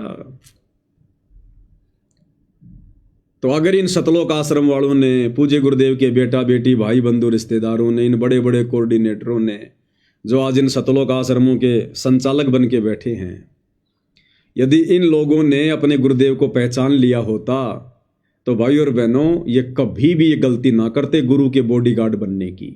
ये कभी भी गुरु की बॉडी को सुरक्षित रखने का ठेका नहीं लेते। और वर्तमान में भी ये लोग वही गलतियां कर रहे हैं, आज भी वही गलतियां कर रहे हैं ये लोग। और देख लेना आगे भी इन लोगों की यही गलतियां रहेंगी। ये लोग नहीं सुधरने वाले, इनके कर्म ही इनको सुधारेंगे। राम किसी को मारे नहीं, मारे तो हत्यारा राम, अपने आप ही मर जाएंगे कर कर खोटे काम। तो हमने भाई और बहनों इन तमाम बातों से शिक्षा लेनी है जो गुरुदेव कह रहे हैं कि भगवान किसी को मारता नहीं और भगवान किसी से मरता नहीं। वो तो कर्म आधार से छोड़ देता है। जिसने जैसा कर्म किया है वो कर्मों की मार से नहीं बच सकता। चाहे किसी भी ब्रह्मांड में बैठा हो, किसी भी लोक में बैठा हो, जैसे उसने कर्म किए हैं समय आने पर अच्छे या बुरे वो उसने भोगने पड़ेंगे। इसलिए हमने अपने गुरुदेव भगवान के भगत वाले जीवन को देखकर चलना है। सत्संगों में गुरुदेव ने हमें जो दिशा निर्देश दे दिए हैं उनके अनुसार हमने भक्ति मार्ग पर आगे बढ़ना है। इसलिए परमात्मा किसी के साथ लड़ाई झगड़ा करना, मन मुटाव करना, वैर भाव करना, राग द्वेष ईर्ष्या करना, छल कपट करना, धोखाधड़ी करना, बेईमान करना, इसलिए परमेश्वर हमें मना करते हैं, अन्यथा आपने उन कर्मों का भोग भोगना पड़ेगा। आपके साथ यदि कोई धोखाधड़ी कर रहा है, बदतमीजी कर रहा है, तो उल्टा जवाब ना दो। आवत गाड़ी एक है, उल्टा हो अनेक है, कबीर ना उल्टी रहे कि एक। जो तो को काटा बोवे वाको बो तो फूल, तो ये फूल के फूल है वाको है त्रिशूल। समय आने पर जैसे वो कर्म कर रहा है परमेश्वर उसको सजा अवश्य देगा। फिर हम क्यों ठेकेदार बने? हाँ, हम प्रार्थना कर सकते हैं, समझा सकते हैं, विनती कर सकते हैं, लेकिन जैसा दुर्व्यवहार सामने वाला करता है हम उसके बराबर नहीं हो सकते। भाई फिर हमारे में उसमें क्या अंतर? अगर वो जगत वाला होकर, अज्ञानी होकर, अनुपदेशी होकर यदि दुर्व्यवहार कर रहा है और हम भगत होकर, उपदेशी होकर, ये तत्व ज्ञान लेकर भी यदि हम उसके साथ वैसा ही व्यवहार करेंगे, यदि हम उस पत्थर फेंकने वाले की तरफ ईंट फेंकेंगे, तो हमारे में उसमें क्या अंतर हुआ? बल्कि वो हमसे ज्यादा अच्छा है, क्योंकि वो तो इसलिए कर रहा है क्योंकि उसको ज्ञान नहीं है, और हमारे को ज्ञान होने के बावजूद भी हम उसके जैसा व्यवहार कर रहे हैं उसके साथ है, तो हम तो जानवर से भी बदतर हैं, फिर भगत काहे के। इसलिए भाई और बहनों, परमात्मा हमें जीवित ही मरने की सलाह देते हैं। और फिर हमारा रक्षक, हमारा गुरु, यदि हम उनके इस प्रकार से वचनों पर चलेंगे, नियमों पर चलेंगे, मर्यादाओं में रहकर भक्ति करेंगे, जब इतना दृढ़ विश्वास करेंगे उनके वचनों पर, फिर परमात्मा हमारा बाल बाका होने देगा क्या? अरे प्रहलाद भगत ने त्रेता युग में विश्वास किया था अपने भगवान पर। उसके बाप हिरण्यकश्यप ने 84 बार उसके साथ में दुर्व्यवहार किया, 84 प्रकार की यातनाएं दी उसको। कभी पहाड़ से फिकवाया, कभी गरम गरम तेल के उस कढ़ाई में डाला, कभी जंगल में सर्पों के बीच में डलवा दिया, कभी आग में जलाने का प्रयास किया, मार पिटाई करी। 84 प्रकार से भगत प्रहलाद को उसके पिता ने त्रेता युग में जान से मारने की कोशिश की, लेकिन भगत प्रहलाद ने विश्वास किया उस परम शक्ति पर, परम सत्ता पर, जो कि उस समय उसके गुरु रूप में भी नहीं था। उसको पता भी नहीं था कि भगवान कौन है। पूर्व जन्म के संस्कार से विष्णु जी को परमात्मा मानकर ओम विष्णु देवाय नमः, ओम विष्णु देवाय नमः, नारद को अपना गुरु धारण कर रखा था। उसके बावजूद भी उसके विश्वास को देखकर और उसके पूर्व जन्म के मजबूत संस्कारों को देखकर परमात्मा ने पल पल रक्षा की। पल पल जिस हिरण्यकश्यप से त्रेता युग में पूरी पृथ्वी कांपती थी, तो वर्तमान में तो भाई और बहनों साक्षात वो पूर्ण ब्रह्म परमात्मा जो नरसिंह रूप धारण करके आया था भगत प्रहलाद को बचाने, आज सतगुरु रामपाल जी के रूप में धरती पर साक्षात प्रकट है। और सबसे बड़ी बात, हम उनकी शरण में हैं, वे हमारे पूज्य गुरुदेव भगवान हैं। तो भाई और बहनों, हमने तो जो विधि गुरुदेव भगवान ने बताई है, जो मर्यादा बताई है, भगत के जो लक्षण बताए हैं, बस हमने उन पर खरा उतरना है। बाकी काम पूज्य गुरुदेव भगवान का है। परमात्मा कहते हैं, जय हमरा भगत पछोड़ी होई, तो हमरा नाम न लेवे कोई। अगर मेरे भक्ता पर आपत्ति आ गई तो मेरा नाम कौन लेगा? संसार में भक्ति कौन करेगा? तो परमेश्वर पल पल रक्षा करेगा, पल पल, यदि हमें विश्वास है तो। लेकिन करेगा मर्यादित भक्तों की। मर्यादा तोड़ के चाहे कितना विश्वास करके बैठ जाना, मर्यादा तोड़ के चाहे कितना विश्वास करके बैठ जाना, कोई बचाव नहीं होगा। जिस प्रकार गुरुदेव भगवान ने बताया कि विश्वास करके और गधे के नीचे बाल्टी लेके बैठ जाओ, कभी भी दूध की नहीं भरेगा, वो मूत की भर सकता है, दूध की नहीं भरेगा। तो विश्वास, लेकिन विश्वास भी वही करो जहां पर सत्यता हो। तो हमने विश्वास करने की जरूरत है, बाकी तो सत्यता है, क्योंकि गुरुदेव स्वयं परमात्मा है। अब बस हमने विश्वास करके और मर्यादा में रह के भक्ति मार्ग पर आगे बढ़ने की आवश्यकता है। तो इस प्रकार से भाई और बहनों, ये जो शब्द है निर्विकार निर्भय तू ही और शकल भयमान, और सब पर तेरी साहिबी तुझ पर साहिब नाए, तो वो निर्विकार निर्विषम परमात्मा पूज्य गुरुदेव भगवान है, परमेश्वर रामपाल जी हैं।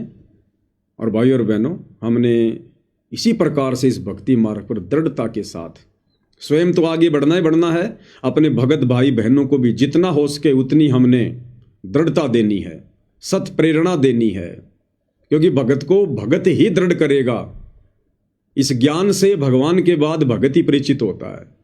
संसार को तो इस तत्व ज्ञान की छीट भी नहीं है। संसार तो हमारा विरोध कर सकता है, हमें दृढ़ नहीं कर सकता, हमारे को कमजोर कर सकता है, क्योंकि उनकी क्रियाओं में और हमारी क्रियाओं में, समाज की परंपराओं में, भगत की परंपराओं में रात और दिन का अंतर हो जाता है। जगत में और भगत में 36 का आंकड़ा हो जाता है।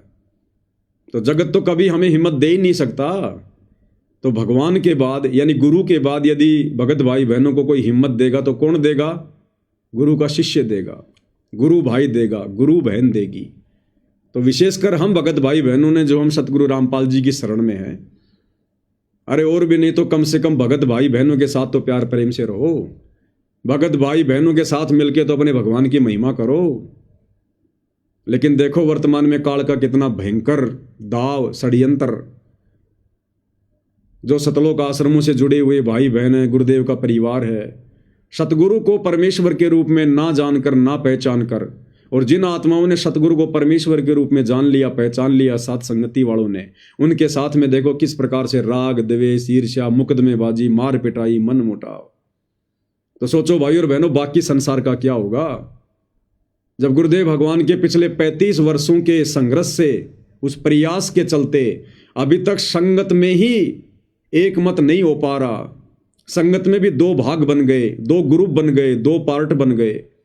तो सोचो भाई और बहनों, जगत तो भक्ति और भगवान से कितना दूर है। तो जिन जिन आत्माओं पर पूज्य गुरुदेव ने मेहर कर दी है, रजा कर दी है, सतज्ञान की, मर्यादाओं की, अपनी पहचान करवा दी है, तो उन साध संगति से जुड़े हुए सत्सेवक भाई बहनों ने तो बिल्कुल कमर कस लेनी है, बिल्कुल कमर, कि अब हम अपने गुरुदेव भगवान को नाराज होने का तनिक भी मौका नहीं देंगे, बिल्कुल भी मौका नहीं देंगे। तो भाई और बहनों, अंत में हम पूज्य गुरुदेव भगवान की महिमा में एक शब्द गाएंगे। सत्साई भाई जरा शब्द की पुस्तक देना।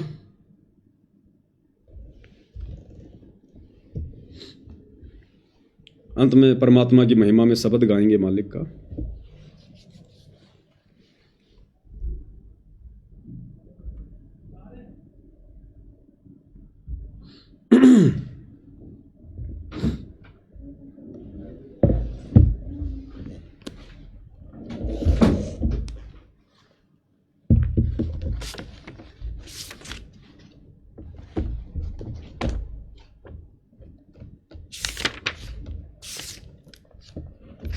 बंदी छोड़ सतगुरु रामपाल जी परमेश्वर जी की जय हो। ये सतगुरु महिमा शब्द संग्रह है जो साथ संगति से जुड़े भाई बहनों ने पूज्य गुरुदेव भगवान की महिमा के लिए जितने भी शब्द जो पूज्य गुरुदेव भगवान ने अपने सत्संगों में गाए हैं वो सारे शब्द हैं। साथ में सतगुरुदेव जी की महिमा में सत्सेवक भाई बहनों ने जो शब्द बनाए हैं 10-15 वो भी इसमें ऐड हैं। तो सतगुरु महिमा के अंतर्गत पेज नंबर 229 शब्द नंबर 11, काहे भटक रहा इंसान। बंदी छोड़ सतगुरु रामपाल जी परमेश्वर जी की जय हो। काहे भटक रहा इंसान, पहचान धनाना वाले को। काहे भटक रहा इंसान, पहचान धनाना वाले को।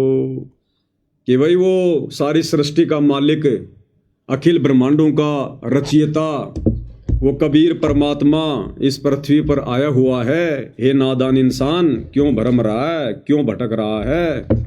अपने परमेश्वर जी की पहचान कर, सतगुरु रामपाल जी के सत्संग सुन, विचार कर उनके वचनों पर। काहे भटक रहा इंसान, पहचान धनाना वाले को, पहचान धनाना वाले को, गुरुदेव धनाना वाले को, पहचान धनाना वाले को, भगवान धनाना वाले को। काहे भटक रहा इंसान, पहचान धनाना वाले को। काहे भटक रहा इंसान, पहचान धनाना वाले को। फिर क्या कहते हैं? मथुरा भटको चाहे काशी, फिर भी न मिले अविनाशी। मथुरा भटको चाहे काशी, फिर भी न मिले अविनाशी। क्यों पत्थरों का कर गुणगान, पहचान धनाना वाले को। क्यों पत्थरों का कर गुणगान, पहचान धनाना वाले को। काहे भटक रहा इंसान, पहचान धनाना वाले को। कि भाई चाहे मथुरा में जाओ, चाहे काशी में जाओ, चाहे वृंदावन में जाओ, कहीं भी जाओ, वो अविनाशी परमात्मा इस प्रकार भटकने से नहीं मिलता। वो किसी मंदिर में, मस्जिद में, चर्च में, गुरुद्वारे में कैद होकर नहीं रहता। उसको जानने के लिए, पहचानने के लिए सबसे पहले आपने सच्चे सतगुरु को जानना पड़ेगा। सच्चे सतगुरु के प्रवचन सुनने पड़ेंगे, तब आपको वो अविनाशी परमात्मा मिलेगा। और हम इन मंदिरों में, मस्जिदों में, चर्चों में जाकर खाली इन पत्थरों के निर्जीव, बेजुबान, बेबस, लाचार भगवानों की भक्ति कर सकते हैं, झूठा गुणगान कर सकते हैं। और इन पत्थरों के गुणगान करने से अविनाशी नहीं मिलेगा, भक्ति नहीं मिलेगी, हमारे कष्ट नहीं कटेंगे, हमारे भाग्य में लिखे हुए कष्ट नहीं कटेंगे। उसके लिए हमने गुरु धारण करना पड़ेगा सबसे पहले, और गुरु भी सच्चा हो। अब गुरु तो गांव-गांव में बैठे हैं, नगर-नगर में बैठे हैं, घर-घर में गुरु बैठे हैं। वो नहीं, गरीब अंधे गूंगे गुणु, गरीब अंधे गूंगे गुरु घणे, लंगड़े लोभी लायक, और साहिब से परिचय नहीं, कांव बनावे शाख। उन गुरुओं का क्या करें जिनका परमात्मा से मेल नहीं, जिनका परमात्मा से कोई परिचय नहीं, जो स्वयं परमात्मा के विषय में नहीं जानते। जिस प्रकार शिरडी के साईं बाबा, लाखों लोग उनको फॉलो करते थे, आज भी फॉलो कर रहे हैं, और पूरी जिंदगी वो साईं बाबा एक ही श्लोक बोलते बोलते मर गया, सबका मालिक एक। उसने जिंदगी में किसी को नहीं बताया कि वो सबका मालिक एक कौन है, कहाँ रहता है, कैसे मिलेगा, उसका नाम क्या है, उसका गांव क्या है। तो परमात्मा ने यही लिखवाया कि क्यों पत्थरों का करे गुणगान। अरे जो जिंदा रूप में धरती पर आता है उसका गुणगान कर। वो पत्थर तुझे उपदेश नहीं देगा, लेकिन जिंदा रूप में जो परमात्मा सतगुरु रूप में धरती पर आता है वो तेरी हर शंका का समाधान करेगा।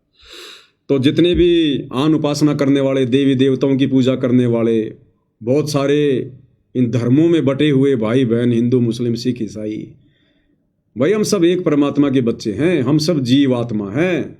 हमारी कोई जाति नहीं है, कोई धर्म नहीं है जो हमने ये बना रखे हैं, हिंदू, मुस्लिम, सिख, ईसाई, दुनिया भर की जातियां नहीं। परमात्मा कहते हैं जीव हमारी जाति है, मानव धर्म हमारा, हिंदू, मुस्लिम, सिख, ईसाई धर्म नहीं कोई न्यारा। हम सब जीव हैं, दो कोडी के, हमारी कोई औकात नहीं, 8 मास का पुतला है। ये श्वास निकलते ही सबकी दुर्गति होती है यहाँ पर। तो जीव हमारी जाति है, यानी हमने अपनी औकात को समझना चाहिए कि हम 2 कोडी के प्राणी हैं। जीव की यहाँ कोई औकात नहीं है, चाहे वो देश का प्रधानमंत्री क्यों ना बन जाए। अगर प्रधानमंत्री को सूचना मिले कि आपका बेटा एक्सीडेंट हो गया, भयंकर तरीके से हॉस्पिटल में एडमिट है, वो भले देश का प्रधानमंत्री है, उसका कलेजा यूं करेगा धक धक धक धक। एक्सीडेंट होता है तो प्रधानमंत्री भी मरता है, उसकी कोई स्टील की बॉडी नहीं होती। इसलिए परमात्मा कहते हैं कि ये सब यहाँ 2 कोटि के जीव हैं, ब्रह्मा विष्णु महेश से लेकर 33 करोड़ देवी देवताओं से लेकर और यहाँ के राजा महाराजाओं मंत्रियों और संतरियों से लेकर सब जीव हैं यहाँ पर, सब जीव संज्ञा में हैं, अज्ञानता में, बिना सतगुरु के। और सतगुरु भी मिल गया तो नकली, जिस कारण से खुद को ही भगवान मान के बैठे हैं दुनिया। ये बहुत बड़ी भूल है। पहचान धनाना वाले को गुरुदेव, धनाना वाले को पहचान, धनाना वाले को गुरुदेव, धनाना वाले को काहे भटक रहा इंसान, पहचान धनाना वाले को। फिर क्या लिखवाया मालिक ने? मस्जिद भटको चाहे मंदिर, सतगुरु है घट के अंदर। मस्जिद भटको चाहे मंदिर, सतगुरु है घट के अंदर। ये जगत के तारणहार, पहचान धनाना वाले को।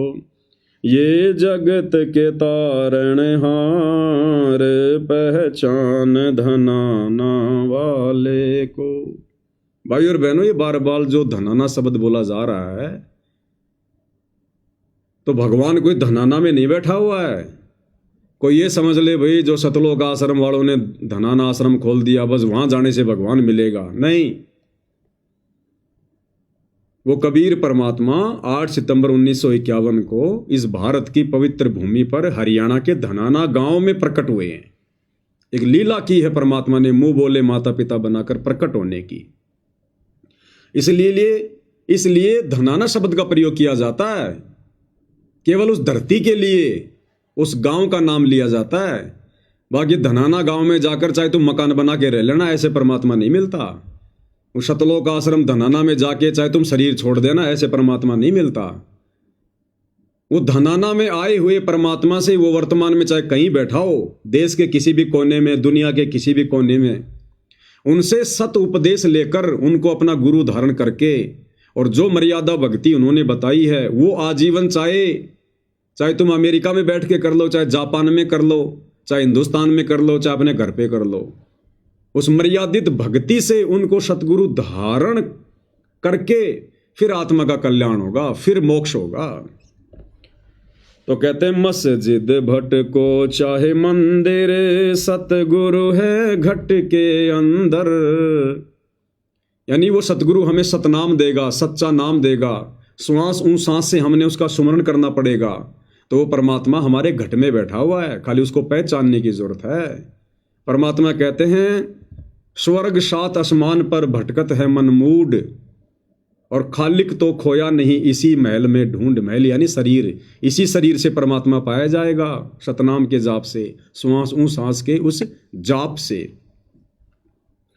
मस्जिद भटको चाहे मंदिर, सतगुरु है घट के अंदर। मस्जिद भटको चाहे मंदिर, सतगुरु है घट के अंदर। ये जगत के तारणहार, पहचान धनाना वाले को। ये जगत के तारणहार, पहचान धनाना वाले को। काहे भटक रहा इंसान, पहचान धनाना वाले को। ये धनाना गांव में वो कबीर परमात्मा आए हुए हैं संत रामपाल जी के रूप में। कहते हैं उनके सत्संग सुनकर उनको पहचानने का प्रयास कर। हम ना मुस्लिम ना हिंदू, सब एक पिता के बंधु। यहाँ कोई जाति नहीं, कोई धर्म नहीं, इस काल ने बनवा दिए हमारे को आपस में बांटने के लिए। अरे सतयुग में कोई जाति नहीं, कोई धर्म नहीं, त्रेता में कोई जाति नहीं, कोई धर्म नहीं, द्वापर में कोई जाति नहीं, कोई धर्म नहीं। ये पिछले 5000 वर्षों से जातियां बन गई, धर्म बन गए दुनिया भर के। क्यों? क्योंकि इस कलयुग में उस कबीर परमात्मा ने धनाना गांव में प्रकट होना था हमारे उद्धार के लिए, मोक्ष के लिए। तो उनके आने से पहले पहले इस काल ने जाल फैला दिया जातियों का, धर्मों का, संप्रदायों का। परिवारों को भी आपस में बांट दिया उसने, आधा परिवार शहर में, आधा परिवार गांव में, ताकि आपस में एक दूसरे से मिल ना सके, एक दूसरे के विचारों से हम लोग सहमत ना हो सके, एक दूसरे के दुश्मन बन जाएं। मेरी जाति सर्वश्रेष्ठ, मैं ब्राह्मण, मैं ठाकुर, मैं अहीर, मैं फलाना देना, हैं, मैं हिंदू, मैं मुस्लिम, मैं सिख, मैं जैनी। हमारे को आपस में एक ही परमात्मा के बच्चों को, जिस प्रकार एक बाप के 4 बच्चे हैं, एक बाप की 4 संतान है, और जब वो पिता शाम को काम धंधा करके घर की तरफ आता है तो एक बच्चा क्या कहता है कि देखो देखो मेरे पापा जी आ गए, मेरे पापा जी आ गए। दूसरा नादान बच्चा कहता नहीं, वो तो मेरे डैडी है, मेरे डैडी। तीसरा कहता अरे तेरा दिमाग खराब है क्या, वो तो मेरे फादर है, मेरे फादर। और चौथा वो कहता अरे तुम तीनों है ना मंदबुद्धि हो, वो तो मेरा बाप आ रहा है, मेरा बाप है। अब भाई चाहे उसको फादर कह दो, चाहे उसको डैडी कह दो, चाहे बाप कह दो, चाहे उसको पिता कह दो, वो है एक ही उनका। तो हिंदू जिसको भगवान कह रहे हैं, मुसलमान जिसको अल्लाह कह रहे हैं, वाहिगुरु जिसे सिख भाई जिसको वाहिगुरु कह रहे हैं, ईसाई जिसको मसीहा कह रहे हैं, गॉड कह रहे हैं, अरे वो एक ही है भाई, कबीर परमात्मा। वेदों की तरफ लौटो, सतगुरु रामपाल जी ने पढ़ा दिए, समझा दिए, उनके प्रवचन सुनो। वेद लाकर पढ़ने से नहीं समझ पाओगे। सतगुरु रामपाल जी ने उन्हीं वेदों को जो इन ऋषि महर्षियों ने लिखे हैं, जिनको हम ऑथेंटिक मानते हैं, उन्हीं को पढ़ पढ़ के दिखा दिया, समझा दिया, अपनी तरफ से वेद नहीं लिखे। अब तो सतगुरु रामपाल जी के प्रवचन समझने की जरूरत है, सुनने की जरूरत है, तब हम ये जाति और धर्म के इस षड्यंत्र से बाहर निकल सकते हैं, भक्ति कर सकते हैं। नहीं तो आपस में मरोगे, कटोगे। आने वाले समय में युग परिवर्तन का समय है, ये कोई बचाने वाला नहीं है धरती पर। ये काल का सुनियोजित षड्यंत्र था हमें आपस में बांटने का। तो भाई मुसलमान चाहे मस्जिद में जा जाके चाहे अपना माथा घिस दो, अल्लाह के दर्शन भी नहीं होने वाले। और हिंदू चाहे मंदिर में जा जाके, सिख भाई चाहे गुरुद्वारों में जा जाके कितने पाठ कर लो भाई, और ईसाई भाई चर्चों में जाके कितना ही कुछ कर लो, सो यत्न कर लो, उस मसीहा के तो छाया के दर्शन भी नहीं कर सकते तुम। अगर उसको पूरा का पूरा प्राप्त करना है तो सतगुरु रामपाल जी को सतगुरु धारण करना पड़ेगा।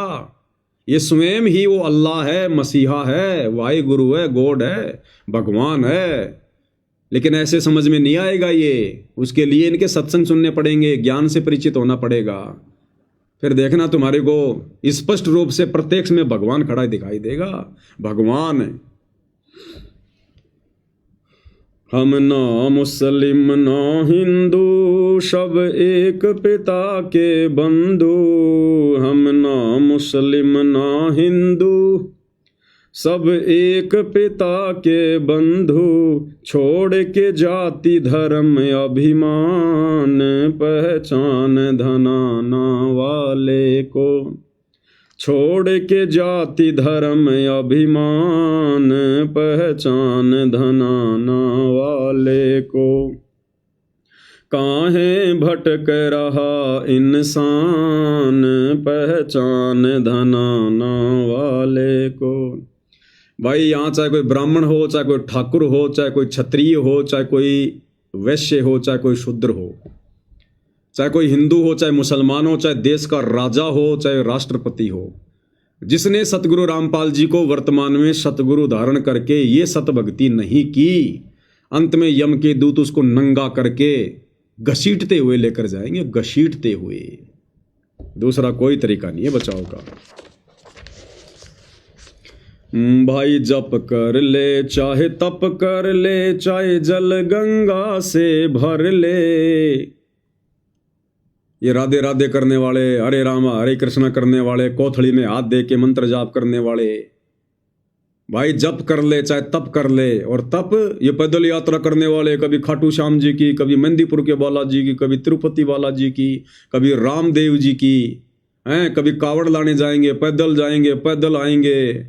तो परमात्मा कहते हैं भाई जप कर ले, चाहे तप कर ले, चाहे जल गंगा से भर ले।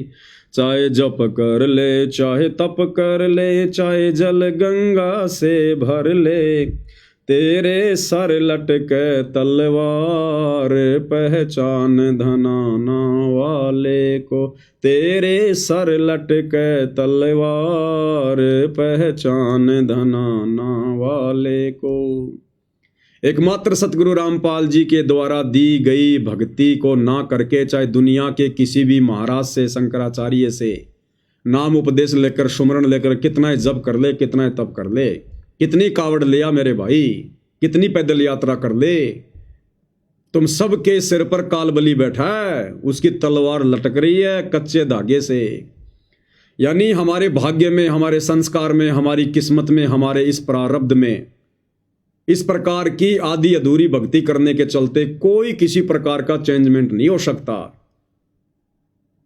अरे सारी दुनिया भक्ति कर रही है, फिर भी आंखों के सामने बेटा मर रहा है, बेटी मर रही है, खुद का एक्सीडेंट हो रहा है, ये आए दिन दुनिया भर की गाड़ियों में आग लग रही है, ब्लास्ट हो रहे हैं, गाड़ियों की गाड़ियां ठुक रही हैं। अभी थोड़े दिन पहले जयपुर के हरमाड़ा क्षेत्र में न्यूज़ आई थी, आप सबने देखा, एक डंपर वाला शराब के नशे में कई गाड़ियों को रौंद गया, 15-20 लोग मर गए। अरे वो डंपर वाले के डंपर में भी आगे डैशबोर्ड पर शंकर जी की मूर्ति रखी थी, गणेश जी की मूर्ति रखी थी। वो जिन गाड़ियों को रौंद गया, उन छोटी छोटी गाड़ियों में भी माता जी की वो चुंदरी बंधी हुई थी, मालाएं लटकी हुई थी। कोई प्रेमानंद जी का चेला था, कोई किसी का चेला था, अपने गुरुओं की फोटो भी रखी हुई थी, उन गुरुओं के द्वारा बताई गई साधना भी करते थे।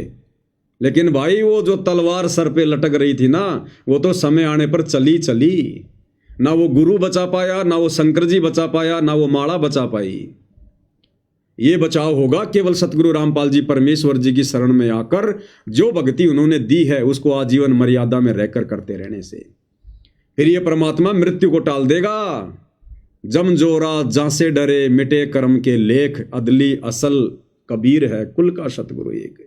जम जोरा, जम यानी ये काल और जोरा यानी ये मौत, ये भी डरते हैं इस कबीर भगवान सतगुरु रामपाल जी से हाथ जोड़ते हैं। तो भाई और बहनों, वो समर्थ परमात्मा धरती पर आए हुए हैं, लेकिन पहचान होगी उनके सत्संग सुनने से। जब तक आप उनके प्रवचन नहीं सुनोगे, आप उनको गालियां दोगे, बुला भरा कहोगे, उनके विषय में उल्टा सोचोगे, उनके भक्तों को गालियां दोगे और अपने कर्म फोड़ सकते हो, अपने कर्म ही फोड़ोगे। क्योंकि सतगुरु रामपाल जी के भगत जो भी ज्ञान प्रचार कर रहे हैं, आप जगत वाले भाई बहनों की आंखें खोलने के लिए कर रहे हैं, आप लोगों को काल की उस तलवार से बचाने के लिए। आपकी अकाल मृत्यु ना हो, आपके घर में कोई संकट ना हो, आपके बच्चे आपकी आंखों के सामने ना मरे, कोई अकाल मौत ना मरे, इसके लिए गांव गांव में जाकर ज्ञान गंगा पुस्तक, जीने की राह पुस्तक या सतगुरु रामपाल जी के ज्ञान का प्रचार किया जा रहा है। वरना हमें क्या स्वार्थ है भाई आप लोगों से, हमें क्या स्वार्थ है बताओ? आप लोगों की गालियां खा खा के भी हम भाई बहन ज्ञान प्रचार कर रहे हैं, पुस्तक सेवा कर रहे हैं, क्योंकि हमें पता है कि आप लोग इस काल की भांग के नशे में हो, आप लोगों के ऊपर वो मृत्यु रूपी तलवार लटक रही है और हमें ये ज्ञान हो गया, इसलिए हम लोग आप लोगों को बचाने के लिए ये प्रचार प्रसार कर रहे हैं। तो जिनका नशा उतर चुका होगा वो तो स्वीकार कर लेते हैं और अपनी जान बचा लेते हैं, और जो विरोध करते हैं फिर देखो कैसे मरते हैं। कोई बम ब्लास्ट में मरता है, अभी दिल्ली में बम ब्लास्ट हुआ, कितने मर गए? क्या उनके कानों तक सतगुरु रामपाल जी का ज्ञान नहीं आया होगा? क्या किसी ने उनको ज्ञान गंगा पुस्तक के बारे में नहीं बताया होगा? अवश्य, क्योंकि जब ये परमात्मा सतगुरु रूप में धरती पर आता है, इस पृथ्वी पर मनुष्य शरीरधारी एक भी ऐसा स्त्री या पुरुष नहीं बचता जिसके पास ये ज्ञान नहीं जाता। क्योंकि धर्मराज के दरबार में जब ये प्राणी जाता है भक्तिहीन, तो धर्मराज सबसे पहले एक ही सवाल करता है कि बेटा तेरे को मनुष्य जन्म दिया था और भक्ति करने के लिए दिया था, और नीचे भगवान आया हुआ था, तूने भक्ति क्यों नहीं करी? खाली हाथ क्यों आ गया नादान? सारे उल्टे काम करके कार कोठियां जोड़ जोड़ के आ गया। कहाँ तेरी कार कोठियां? जिस परिवार के लिए तू मर मिटा, कहाँ है वो तेरा परिवार? आए तेरे साथ में कोई? तब इसकी आंख खुल जाती है वहां पर कि मैंने तो पूरी जिंदगी वो डले ढोए। फिर वो एक ही बहाना करता है वहां पर, हे भगवान मेरे को पता नहीं था भगवान कौन है, परमात्मा कौन है। फिर वो फिल्म चला दी जाएगी वहां पर कि देख ये मोबाइल में तेरे सामने संत रामपाल जी के सत्संग नहीं आए, क्या बोल रहे थे वो? देख तेरे रिश्तेदार ने तेरे को ज्ञान गंगा पुस्तक ला के दी थी, तेरे को मेमोरी कार्ड दिया था गुरुजी के सत्संगों का, और तू क्या बोला? अरे भगवान भगवान, रामपाल कोई भगवान थोड़ी है, ऐसे भगवान होते हैं, भगवान तो ब्रह्मा विष्णु महेश है। ले अब तेरे ब्रह्मा विष्णु महेश बचाएंगे, तेरे को बचा ले। नरक में ठोकेगा, नरक में। भगवान आएगा तो कोई सींग लगा के नहीं आएगा। हवन जाने में रामकृष्ण को भगवान मानते, पूंछ लगा के आए थे, सींग लगा के आए थे, नाक पे सींग था उनके, या और कोई ड्रामा करके आए थे, लंबे लंबे दांत थे उनके। वो भी आप और हमारी तरह साधारण तरीके से एक परिवार में आए, उन्होंने शादी की, उनके बाल बच्चे हुए, उन्होंने अपना राजकार्य किया। आज उनको भी तो भगवान कह रहे हैं। तो भगवान आएगा तो सींग लगा के थोड़ी आएगा। भगवान संत रूप में आएगा, साधु रूप में आएगा, सतगुरु रूप में आएगा, और पहचान करनी पड़ेगी उनके वचन सुनकर, उनके प्रवचन सुनकर। भाई दूसरा कोई तरीका नहीं है। तो ये दुनिया भर के कितने भी जप कर लो, तप कर लो, कितना चाहे कावड़ ले आओ भाई, कितनी पैदल यात्राएं कर लो, ये मृत्यु रूपी तलवार तुम्हारे सर पर लटकी रहेगी, और कब मर जाओगे कोई भरोसा नहीं है, कोई भरोसा नहीं है। जहां तुम्हारा समय आ गया, चाहे तुम कितने बड़े भगत हो, कितने तुम मंदिरों में जाते हो, मस्जिदों में जाते हो, चाहे तुम गुरुद्वारों में पाठी हो, कुछ भी हो तुम, जहां तुम्हारा समय आ गया, बस में, ट्रेन में, हवाई जहाज में, वहीं ले मरेगा ये काल है। गुजरात में वो प्लेन क्रैश हुआ, वो 290 के 290 मर गए वहां पर। उनमें हिंदू भी थे, मुसलमान भी थे, सिख भी थे, ईसाई भी थे, हैं? और वो तो बड़ी बड़ी भक्ति करते थे, बड़े बड़े मंदिरों में जाते थे, पैसों की कोई कमी नहीं थी, दान धर्म भी खूब करते थे। क्या हुआ? क्यों नहीं बचाया उन मंदिरों ने, मस्जिदों ने, उन गुरुद्वारों ने, उन भगवानों ने? क्योंकि जब तक हम परमपिता परमेश्वर सतगुरु रामपाल जी की शरण में नहीं आएंगे, ये सत भक्ति नहीं करेंगे, उनको गुरु धारण करके, हमारी मृत्यु नहीं टल सकती। मृत्यु को टालने वाला एकमात्र सारी सृष्टि में यदि कोई महापुरुष है तो सतगुरु रामपाल जी हैं। आजमा के देख लेना, लोगों ने देख लिए, उन्होंने लाखों की मृत्यु एक्सटेंड कर रखी है, बढ़ा रखी है। उनके प्रवचन सुन के देखो, उनके भक्तों के इंटरव्यू सुन के देखो। तो चाहे जप कर ले, चाहे तप कर ले, चाहे जल गंगा से भर ले, तेरे सर लटके तलवार, पहचान धनाना वाले को। काहे भटक रहा इंसान, पहचान धनाना वाले को। चाहे राम जपो, हनुमान जपो, चाहे राधे राधे श्याम जपो, चाहे राम जपो, हनुमान जपो, चाहे राधे राधे श्याम जपो, तू भूल गया करतार, पहचान धनाना वाले को। तू भूल गया करतार, पहचान धनाना वाले को। काहे भटक रहा इंसान, पहचान धनाना। चाहे राम जपो, हनुमान जपो, चाहे राधे राधे श्याम जपो, कितना ही जय श्री राम कर लो, कितना ही मंदिरों में चले जाओ भाई, हनुमान जी की कितनी भक्ति कर लो। अरे हनुमान जी की भक्ति तो छोड़ो, श्री रामचंद्र जी की भक्ति का भी विधान किसी शास्त्र में नहीं है। वो तो एक उनकी जीवन लीला है जो रामायण हम पढ़ते हैं। उन्होंने क्या अच्छे कर्म किए, क्या बुरे कर्म किए, उनके जीवन में क्या क्या घटनाएं घटित हुई। वो तो एक नोवेल है, नोवेल समझ लो, एक वो समझ लो खाली एक कहानी है वो तो उसके जीवन की। अब मेरे जीवन पे कोई कहानी बनाएगा तो रामायण से भी जो है बड़ी बन जाएगी। एक गांव के सरपंच पे उसके 5 साल के कार्यकाल पर आप एक उसकी जीवनी लिखो, रामायण से भी बड़ी बन जाएगी, महाभारत से भी बड़ी बन जाएगी। तो वो तो खाली एक कहानी है जिसको हमने जो है कथा का रूप दे दिया। उसको पढ़ने से मोक्ष नहीं है, बल्कि रामायण महाभारत को पढ़ने से तो उल्टा हमारे अंदर दुर्बुद्धि आएगी। दुर्बुद्धि, सद्बुद्धि नहीं आ सकती। सद्बुद्धि वाले कार्य उन्होंने कोई किए नहीं। भाई श्री रामचंद्र जी ने आजीवन लड़ाई झगड़ों के अलावा क्या किया बताइए? राम रावण युद्ध किया, फिर कभी अश्वमेध यज्ञ किया, घोड़ा छोड़ दिया, और राजाओं के साथ में लड़ाई की, झगड़े किए, जंगल में जानवर मारे, और क्या काम किए। बाद में सीता को घर से निकाल दिया। क्या शिक्षा लोगे आप उनसे? अपनी पत्नी पे अविश्वास किया, उसकी अग्नि परीक्षा ली, क्या शिक्षा लोगे आप?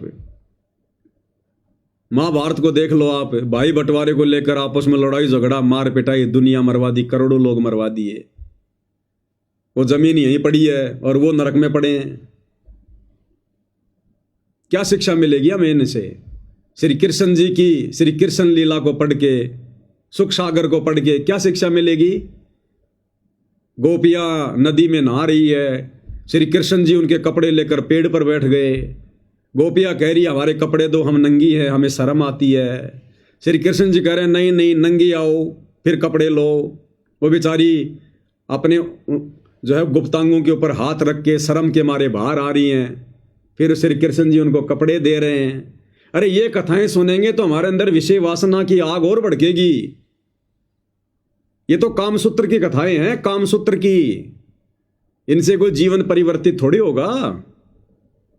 खुद की 8 रानियां, उसके बावजूद भी गोपियों के साथ में संभोग करना, एक राजा से युद्ध करके 16,000 औरतें ले आना, उनके साथ में शारीरिक संबंध बनाना, आप कर सकते हो क्या आज ऐसा? अरे जो श्री कृष्ण जी ने किया, क्योंकि भगवान के पद चिन्हों पर भगत ने चलना पड़ता है, तो आज आप श्री कृष्ण जी के पद चिन्हों पे आप जी जो है चल सकते हो क्या? और चल लिए तो आप जी सुखी रह सकते हो क्या? ना तुम्हारा घर बचेगा, ना परिवार बचेगा, ना तुम्हारा समाज बचेगा। उनके तो 8 रानियां थी, उसके बावजूद उन्होंने 16,000 के साथ शारीरिक संबंध बनाए। तुम अपनी औरत के अलावा किसी एक से भी बना लो, सबसे पहले तो तुम्हें औरत छोड़ के भागेगी, मुकदमे हो जाएंगे तुम्हारे ऊपर, घर टूट जाएगा, परिवार टूट जाएगा। आज तुम किसी नाती हुई बहन बेटी के लेके कपड़े और पेड़ पर जो चढ़ो, छत पे चढ़ो और बोलो कि नंगी आ तब दूंगा ये तेरी साड़ी, शाम पहले गांव में झगड़ा हो जाएगा। आज आप श्री रामचंद्र जी की तरह अपनी धर्म पत्नी को, जो गर्भवती थी, एक धोबी के कहने से, आप अपने पड़ोसी के वो कहने से, झूठा लालछन लगाने से आप अपनी गर्भवती स्त्री को गांव से बाहर निकाल दोगे क्या? जंगल में निकाल दोगे क्या? तो जो काम आज वर्तमान में एक साधारण व्यक्ति भी नहीं कर सकता, उसको भी इतनी समझ है, वो कार्य हमारे भगवानों ने किए। तो काहे के भगवान थे भाई? उनसे अच्छा जीवन और चरित्र तो आज आप और हमारा है। आपस में मिल बैठ के हम बातचीत तो कर लेते हैं, सुलझा लेते हैं। उन्होंने तो तीर मारे, सुदर्शन चक्कर मारे, अग्नि बाण मारे, दुनिया मार दी, सबके पाप कर्म अपने सिर पर लेकर और चले गए। समय आने पर भोगेंगे अपने कर्म। तो बताओ, या तो रामचंद्र जी की भक्ति का भी ना तो रामायण में विधान है, ना गीता में, ना वेदों में। गीता जी अध्याय 15 श्लोक नंबर 16 और 17 ब्रह्मा विष्णु महेश की पूजा करने को भी मना करता है। अध्याय 7 श्लोक नंबर 12 से 15 तीनों गुणों की पूजा करने के लिए मना करता है, ब्रह्मा विष्णु महेश की भक्ति। और हम पूज रहे हनुमान जी। हनुमान जी तो बेचारा भगत था एक। अरे हनुमान जी तो खुद भगत था, श्री रामचंद्र की भक्ति करता था, भर में था बेचारा, और हम हनुमान जी के पीछे लग गए। वो तो खुद रामचंद्र जी का भगत था, हमने भगत की पूंछ पकड़ ली। क्या मिलेगा हमारे को? इसीलिए दुनिया दुखी है, परेशान है। हॉस्पिटल पे हॉस्पिटल भरी पड़ी है, सब लोग भक्ति कर रहे हैं, सब भक्ति करते हैं और हॉस्पिटल भरी पड़ी है। एक्सीडेंट हो रहे हैं, बीमार हो रहे हैं, लड़ाई झगड़े हो रहे हैं, कोर्ट में मुकदमे भरे पड़े हैं। बताओ क्या बचाव कर रहे हो हमारा भगवान? तो भाई सत भक्ति को अपनाओ जो सतगुरु रामपाल जी लेकर आए हैं, इससे छुटकारा होगा, घर परिवार में भी शांति होगी, शरीर भी हमारा स्वस्थ रहेगा, आने वाली समस्याएं भी इस भक्ति से दूर होंगी। तो कहते हैं राम जपो चाहे हनुमान जपो, चाहे राधे राधे श्याम जपो। अब बताओ, राधे राधे राधे राधे श्याम मिला दे। अब गुरुदेव भगवान कहते हैं कि वो राधा पूरी जिंदगी श्याम से नहीं मिल पाई। जब वो राधा बरसाने से कभी कभार मौका देखकर श्याम यानी श्री कृष्ण जी से मिलने जाती थी, तो बरसाने के लोग उसको पता नहीं क्या क्या कहते थे, कुलटा है, लांछन लगाएगी, ये बदनामी करवाएगी हैं, और बेचारी कभी भी श्याम से नहीं मिल पाई। और आज हम कह रहे हैं कि राधे राधे श्याम मिला दे, ये राधा मुझे श्याम से मिला दे। वो राधा तो नहीं मिल पाई बेचारी पूरी जिंदगी। तो ये नकली धर्मगुरु ने हमारे को क्या क्या मंत्र पकड़ा दिए, जिनका कोई सिर नहीं, कोई पैर नहीं। चाहे राम जपो हनुमान जपो, चाहे राधे राधे श्याम जपो, चाहे राम जपो हनुमान जपो, चाहे राधे राधे श्याम जपो तू भूल गया करतार, पहचान धनाना वाले को तू भूल गया करतार, पहचान धनाना वाले को। काहे भटक रहा इंसान, पहचान धनाना वाले को। ये नादान प्राणी क्यों भटक रहा है, दर दर की ठोकरें खा रहा है। पहचान अपने परमात्मा को, सतगुरुदेव भगवान को, जो आप और हमारे लिए आए हैं, हमें सुखी करने के लिए आए हैं। तेरे बढ़ रही हारी बीमारी, सतगुरु से कर ले यारी। तेरे बढ़ रही हारी बीमारी, सतगुरु से कर ले यारी। तेरा घर बन गया शमशान, पहचान धनाना वाले को। तेरा घर बन गया शमशान, पहचान धनाना वाले को। घर घर में रोगी, घर घर में हारी बीमारी, हॉस्पिटल पे हॉस्पिटल भरे पड़े हैं, सबके घर शमशान घाट बन गए। यानी बीमारी है, इसका मतलब उसके पुण्य समाप्त, उसके पाप कर्म ज्यादा, इसलिए वो बीमार हो गया। मरेगा, फिर वो मरेगा तो घर शमशान बन गया, यानी एक आदमी घर से चला गया।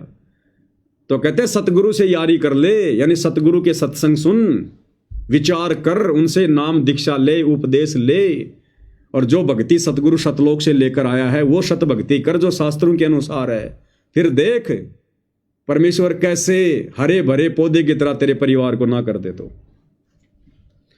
तेरी जाए उमरिया बीती, सतगुरु से कर ले प्रीति। तेरी जाए उमरिया बीती, सतगुरु से कर ले प्रीति। तो पल भर का मेहमान, पहचान धनाना वाले को। तो पल भर का मेहमान, पहचान धनाना वाले को। तेरी जाए उमरिया बीती, सतगुरु से कर ली प्रीति। हम बच्चों का जन्मदिन मनाते हैं, अपना जन्मदिन मनाते हैं, माता पिता का जन्मदिन मनाते हैं, कितनी खुशियां मनाते हैं। और हम मूर्खों को ये नहीं पता कि हर वर्ष हमारी उम्र का 1 साल कम होता जा रहा है। हर वर्ष हम लोग अपनी मृत्यु के निकट पहुंचते जा रहे हैं। अरे मान लो किसी व्यक्ति की उम्र 100 साल की है और हर साल वो अपना जन्मदिन मना रहा है, खुशी मना रहा है, वो तो अपनी मौत की खुशी मना रहा है, क्योंकि हर साल उसकी मृत्यु उसके निकट आ रही है। एक एक साल हर वर्ष उसकी उम्र में घटता जा रहा है और वो जन्मदिन मना रहा है, खुशी मना रहा है, डीजे पे नाच रहा है। अब बताओ काहे का वो बुद्धिमान इंसान है वो, उसको तो होश ही नहीं है तू क्या कर रहा है। तो कहते हैं तेरी जाए उमरिया बीती, सतगुरु से कर ले प्रीति। सतगुरु से प्रेम बढ़ा। सतगुरु से प्रेम बढ़ाने का मतलब है सत्संग सुन, निष्पक्ष होकर अपनी आत्मा के कल्याण के लिए, जीवन को सफल करने के लिए, मोक्ष के लिए। नहीं तो तेरी ये उम्र पल पल बीतती जा रही है और तू पल भर का मेहमान। ये मनुष्य शरीर 8 मास का पुतला, नश्वर, आग में जल के ये मर जाए, पानी में डूब के ये मर जाए, हवा में गिर के ये मर जाए, बीमारी से ये मर जाए, लड़ाई झगड़े में ये खत्म हो जाए। बताओ हम किस चीज पे हम लोग यहां पर आंडी पाक रहे हैं। तो कहते हैं तू पल भर का मेहमान। भाई और बहनों, अंत में हमारे ये सांसारिक वस्तुएं, सांसारिक रिश्ते कोई काम नहीं आएगा। और जितनी हमने बकवाद की हैं जिंदगी भर में, वो कर्म हमारे को फिर भोगने पड़ेंगे। अभी आप देख रहे होंगे अभिनेता धर्मेंद्र, क्या किया उन्होंने पूरी जिंदगी, सिर्फ लोगों का समय बर्बाद किया, लोगों की सांसें बर्बाद की। काल का षड्यंत्र था।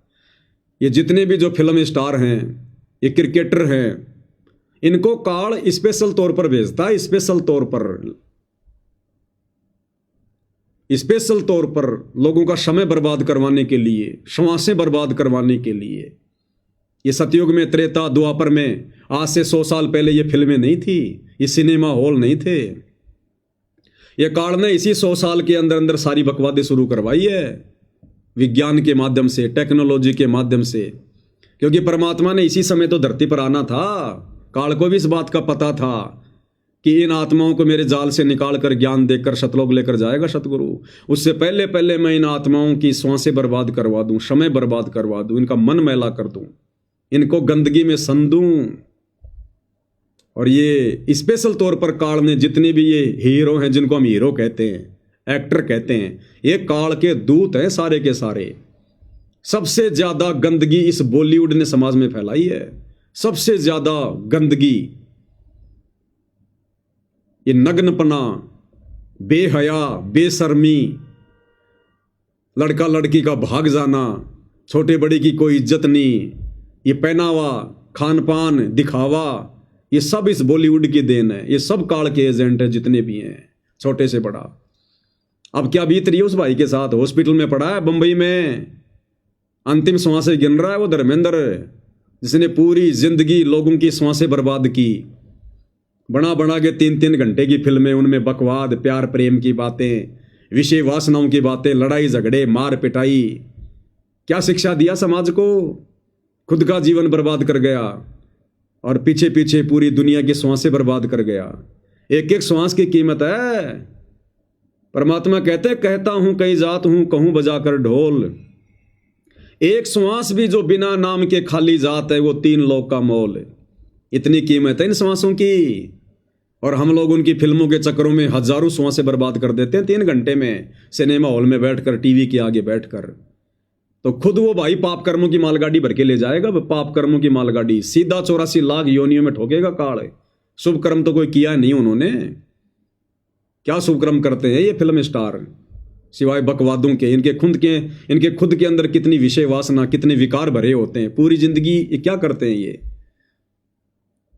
अब सीधा नरक में ठोकता काल फिर इन लोगों को, सीधा नरक में। और फिर अगला जन्म 84 लाख योनियों में गधे कुत्ते सुअर। ये नियम है यहाँ का। ये क्रिकेट वाले ये क्या करते हैं? ये काल के भेजे गए दूत सारे के सारे। इसलिए गुरुदेव भगवान फिल्में देखने के लिए मना करते हैं, मैच वगैरह देखने के लिए मना करते हैं। मार दिया छक्का, मार दिया चौका, अरे हमें क्या मिल गया उसके चौके छक्के से? अरे हमारा देश जीत गया, अगली बार वो देश हार जाता, फिर अब करो आत्महत्या सारे के सारे, तुम्हारा देश हार गया। ये काल ऐसे हमारा समय बर्बाद करवाता है, पैसा बर्बाद करवा रहा है।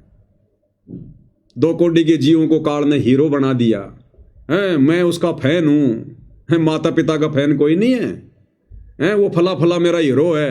अरे माँ बाप जिसने जन्म दिया, पढ़ाया लिखाया, तुम्हारे लिए गधे और बैल की तरह वो पूरी जिंदगी कमाते रहे, वो हमारे हीरो नहीं है। तो काल ने ऐसे सबकी बुद्धि फेर रखी है। इसलिए परमात्मा कहते हैं, नादानो अंत में देख लो तुम्हारे हीरों के साथ में क्या हो रहा है। श्वास भी अटक अटक के ले रहा है हॉस्पिटल में, यम के दूत गला दबा के बैठे हैं, शरीर भी नहीं छोड़ पा रहा ढंग से। परमात्मा कहते हैं, संसार में सबसे बड़ी 2 ही आपत्ति है, सबसे बड़ा कष्ट जीव को 2 ही होता है, मृत्यु और ये बुढ़ापा।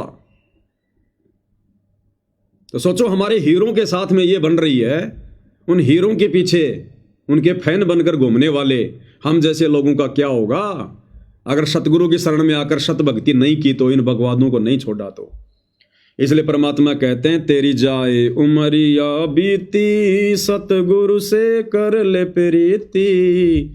तेरी जाए उमरिया बीती, सतगुरु से कर ले प्रीति।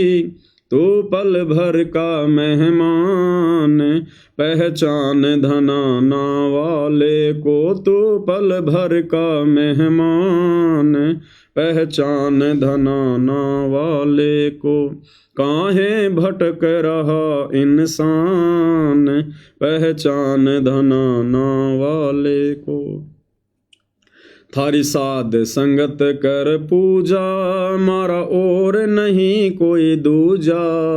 थारी साध संगत कर पूजा, यानी अब हम भगत भाई बहन अपने पूज्य गुरुदेव भगवान की महिमा में, कि गुरुदेव भगवान ने हमारे ऊपर जो महाउपकार किया है अपनी शरण में लेकर, शत भक्ति देकर, उसके लिए हम साध संगत वाले भाई बहन अपने गुरुदेव की महिमा करते हैं लास्ट में। थारी साध संगत कर पूजा, मारा और नहीं कोई दूजा। कि हे परमेश्वर, हे गुरुदेव भगवान, आपके अलावा इस नकली संसार में, नश्वर संसार में हमारा और दूसरा कोई संगी साथी नहीं है, कोई सहारा नहीं है हमारा। अंत समय में केवल आप ही हमारे सहारे हो, आप ही हमारे भगवान हो, हमारे परमात्मा हो। थारी साध संगत कर पूजा, मारा और नहीं कोई दूजा। गुरु राम पाल भरतार, पहचान धनाना वाले को। गुरु राम पाल भरतार, पहचान धनाना वाले को। भरतार यानी धनी, स्वामी। काहे भटक रहा इंसान, पहचान धनाना वाले को। पहचान धनाना वाले को, गुरुदेव धनाना वाले को। पहचान धनाना वाले को, गुरुदेव धनाना वाले को। काहे भटक रहा इंसान, पहचान धनाना वाले को। काहे भटक रहा इंसान, पहचान धनाना वाले को। अब भाई और बहनों, ये विशेष संदेश है और इन पर बहुत धीरे धीरे वीडियो बनते हैं, क्योंकि विशेष संदेश नंबर 13 तक कंप्लीट हो चुके हैं। एक विशेष संदेश 1 घंटे का होता है, कोई 52 मिनट का होता है, जो गुरुदेव ने हिसार जेल से भेजे हैं। तो विशेष संदेश नंबर 13 के ऊपर तो 3-3 घंटे के जो है 15 पार्ट बने, 15 पार्ट यानी 52 मिनट का गुरुदेव का सत्संग। उसके ऊपर 15 वीडियो जो है वो बने थे 3-3 घंटे के, यानी 45 घंटे साथ संगति हुई थी गुरुदेव के 52 मिनट के सत्संग पर। और अब ये सत्संग नंबर 14, विशेष संदेश नंबर 14। कल इस पर हम 2-2.5 घंटे लाइव आए, आज मालिक की दया से 2 घंटे हो गए, जबकि मुश्किल से 5 मिनट का ही गुरुदेव का सत्संग समाप्त हुआ है। तो हमें भी कोई जल्दबाजी नहीं है, हमने तो परमात्मा की महिमा करनी है, कोई नंबर थोड़े बनाने हैं कोई जल्दी जल्दी, कोई आपत्ति थोड़ी आ रही है। मालिक की चर्चा करेंगे, प्यार प्रेम से करेंगे, धैर्य के साथ करेंगे, हृदय से करेंगे, समय चाहे कितना ही लगे। और रोजाना अगर 1 घंटा 2 घंटा भी मालिक की चर्चा हो जाती है, ये भी भगवान का सुमरण हो रहा है। हम भाई बहन मिलकर मालिक की चर्चा कर रहे हैं, महिमा कर रहे हैं, सत्संग सुन रहे हैं, निष्कर्ष निकाल रहे हैं, ये भी हमारा सुमरण हो रहा है।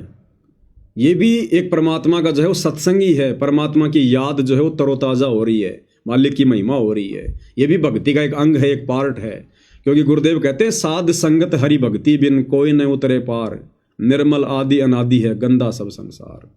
तो साध संगति भी भक्ति का एक पार्ट है।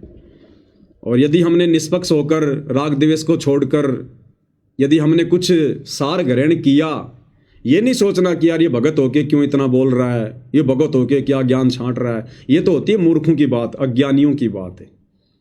अरे सोशल मीडिया पर भगत भाई बहन सारा दिन 2, 4, 5 घंटे अपने बर्बाद कर रहे हैं, वहाँ कौन सा तुम्हारा गुरु भाई ज्ञान दे रहा है? या तो कोई सीरियल देखते हो, या फालतू के लोगों के वीडियो देख रहे हो, शराब पीने वालों के, मांस खाने वालों के, दुनियादारी वालों के, और कोई वीडियो देख रहे हो। तुम्हें वहाँ क्या मिल रहा है भाई? 5-5 घंटे, 4-4 घंटे। और यहाँ तुम्हारा भगत भाई अगर तुम्हारे गुरु से संबंधित कोई बात बता रहा है तो तुम्हारे मिर्ची लग रही है, क्योंकि काल नहीं चाहता कि तुम थोड़ा बहुत सच्चाई से परिचित हो जाओ, तुम्हारे पुण्य बन जाएं, सतगुरु की महिमा में तुम्हारा भी हिस्सा हो जाए। काल नहीं चाहता। इसलिए जो समझदार आत्मा होती है वो तो अपना ध्यान लगा के सुनती है, मालिक की महिमा का आनंद लेती है। अरे पहले भाई हम लोग जब इस नाम से परिचित नहीं थे, सतगुरु की शरण में नहीं थे, तो गांव में कोई जागरण होता था, कोई कीर्तन होता था, कोई राम कथा होती थी, और सारा दिन वो नशेड़ी लोग ढोलक पेटी लेकर रामायण बोलते रहते थे। वहाँ रामचंद्र जी आ रहे थे क्या रामायण करने? हनुमान जी की कथा में हनुमान जी आते हैं क्या वो कथा करने के लिए? आप और हमारे जैसे ही वो नशेड़ी व्यक्ति उस समय तो बन गया भगत, और बाकी वो दारू के ठेके शराब पीता है, बीड़ी पीता है। बीड़ी तो इन राम कथाओं में यहाँ पे प्रसाद के रूप में चलती है। तो जब उनके मुंह से पूरी पूरी रात हम वो सुनते रहते थे, जिसके सुनने से कोई लाभ भी नहीं मिलना था, उन कथाओं के सुनने से हमारे को कोई पुण्य भी नहीं मिलना था, तो आज तो सच्चे भगवान की महिमा और उनके भगत कर रहे हैं तो पुण्य पुण्य है, फायदा ही फायदा है।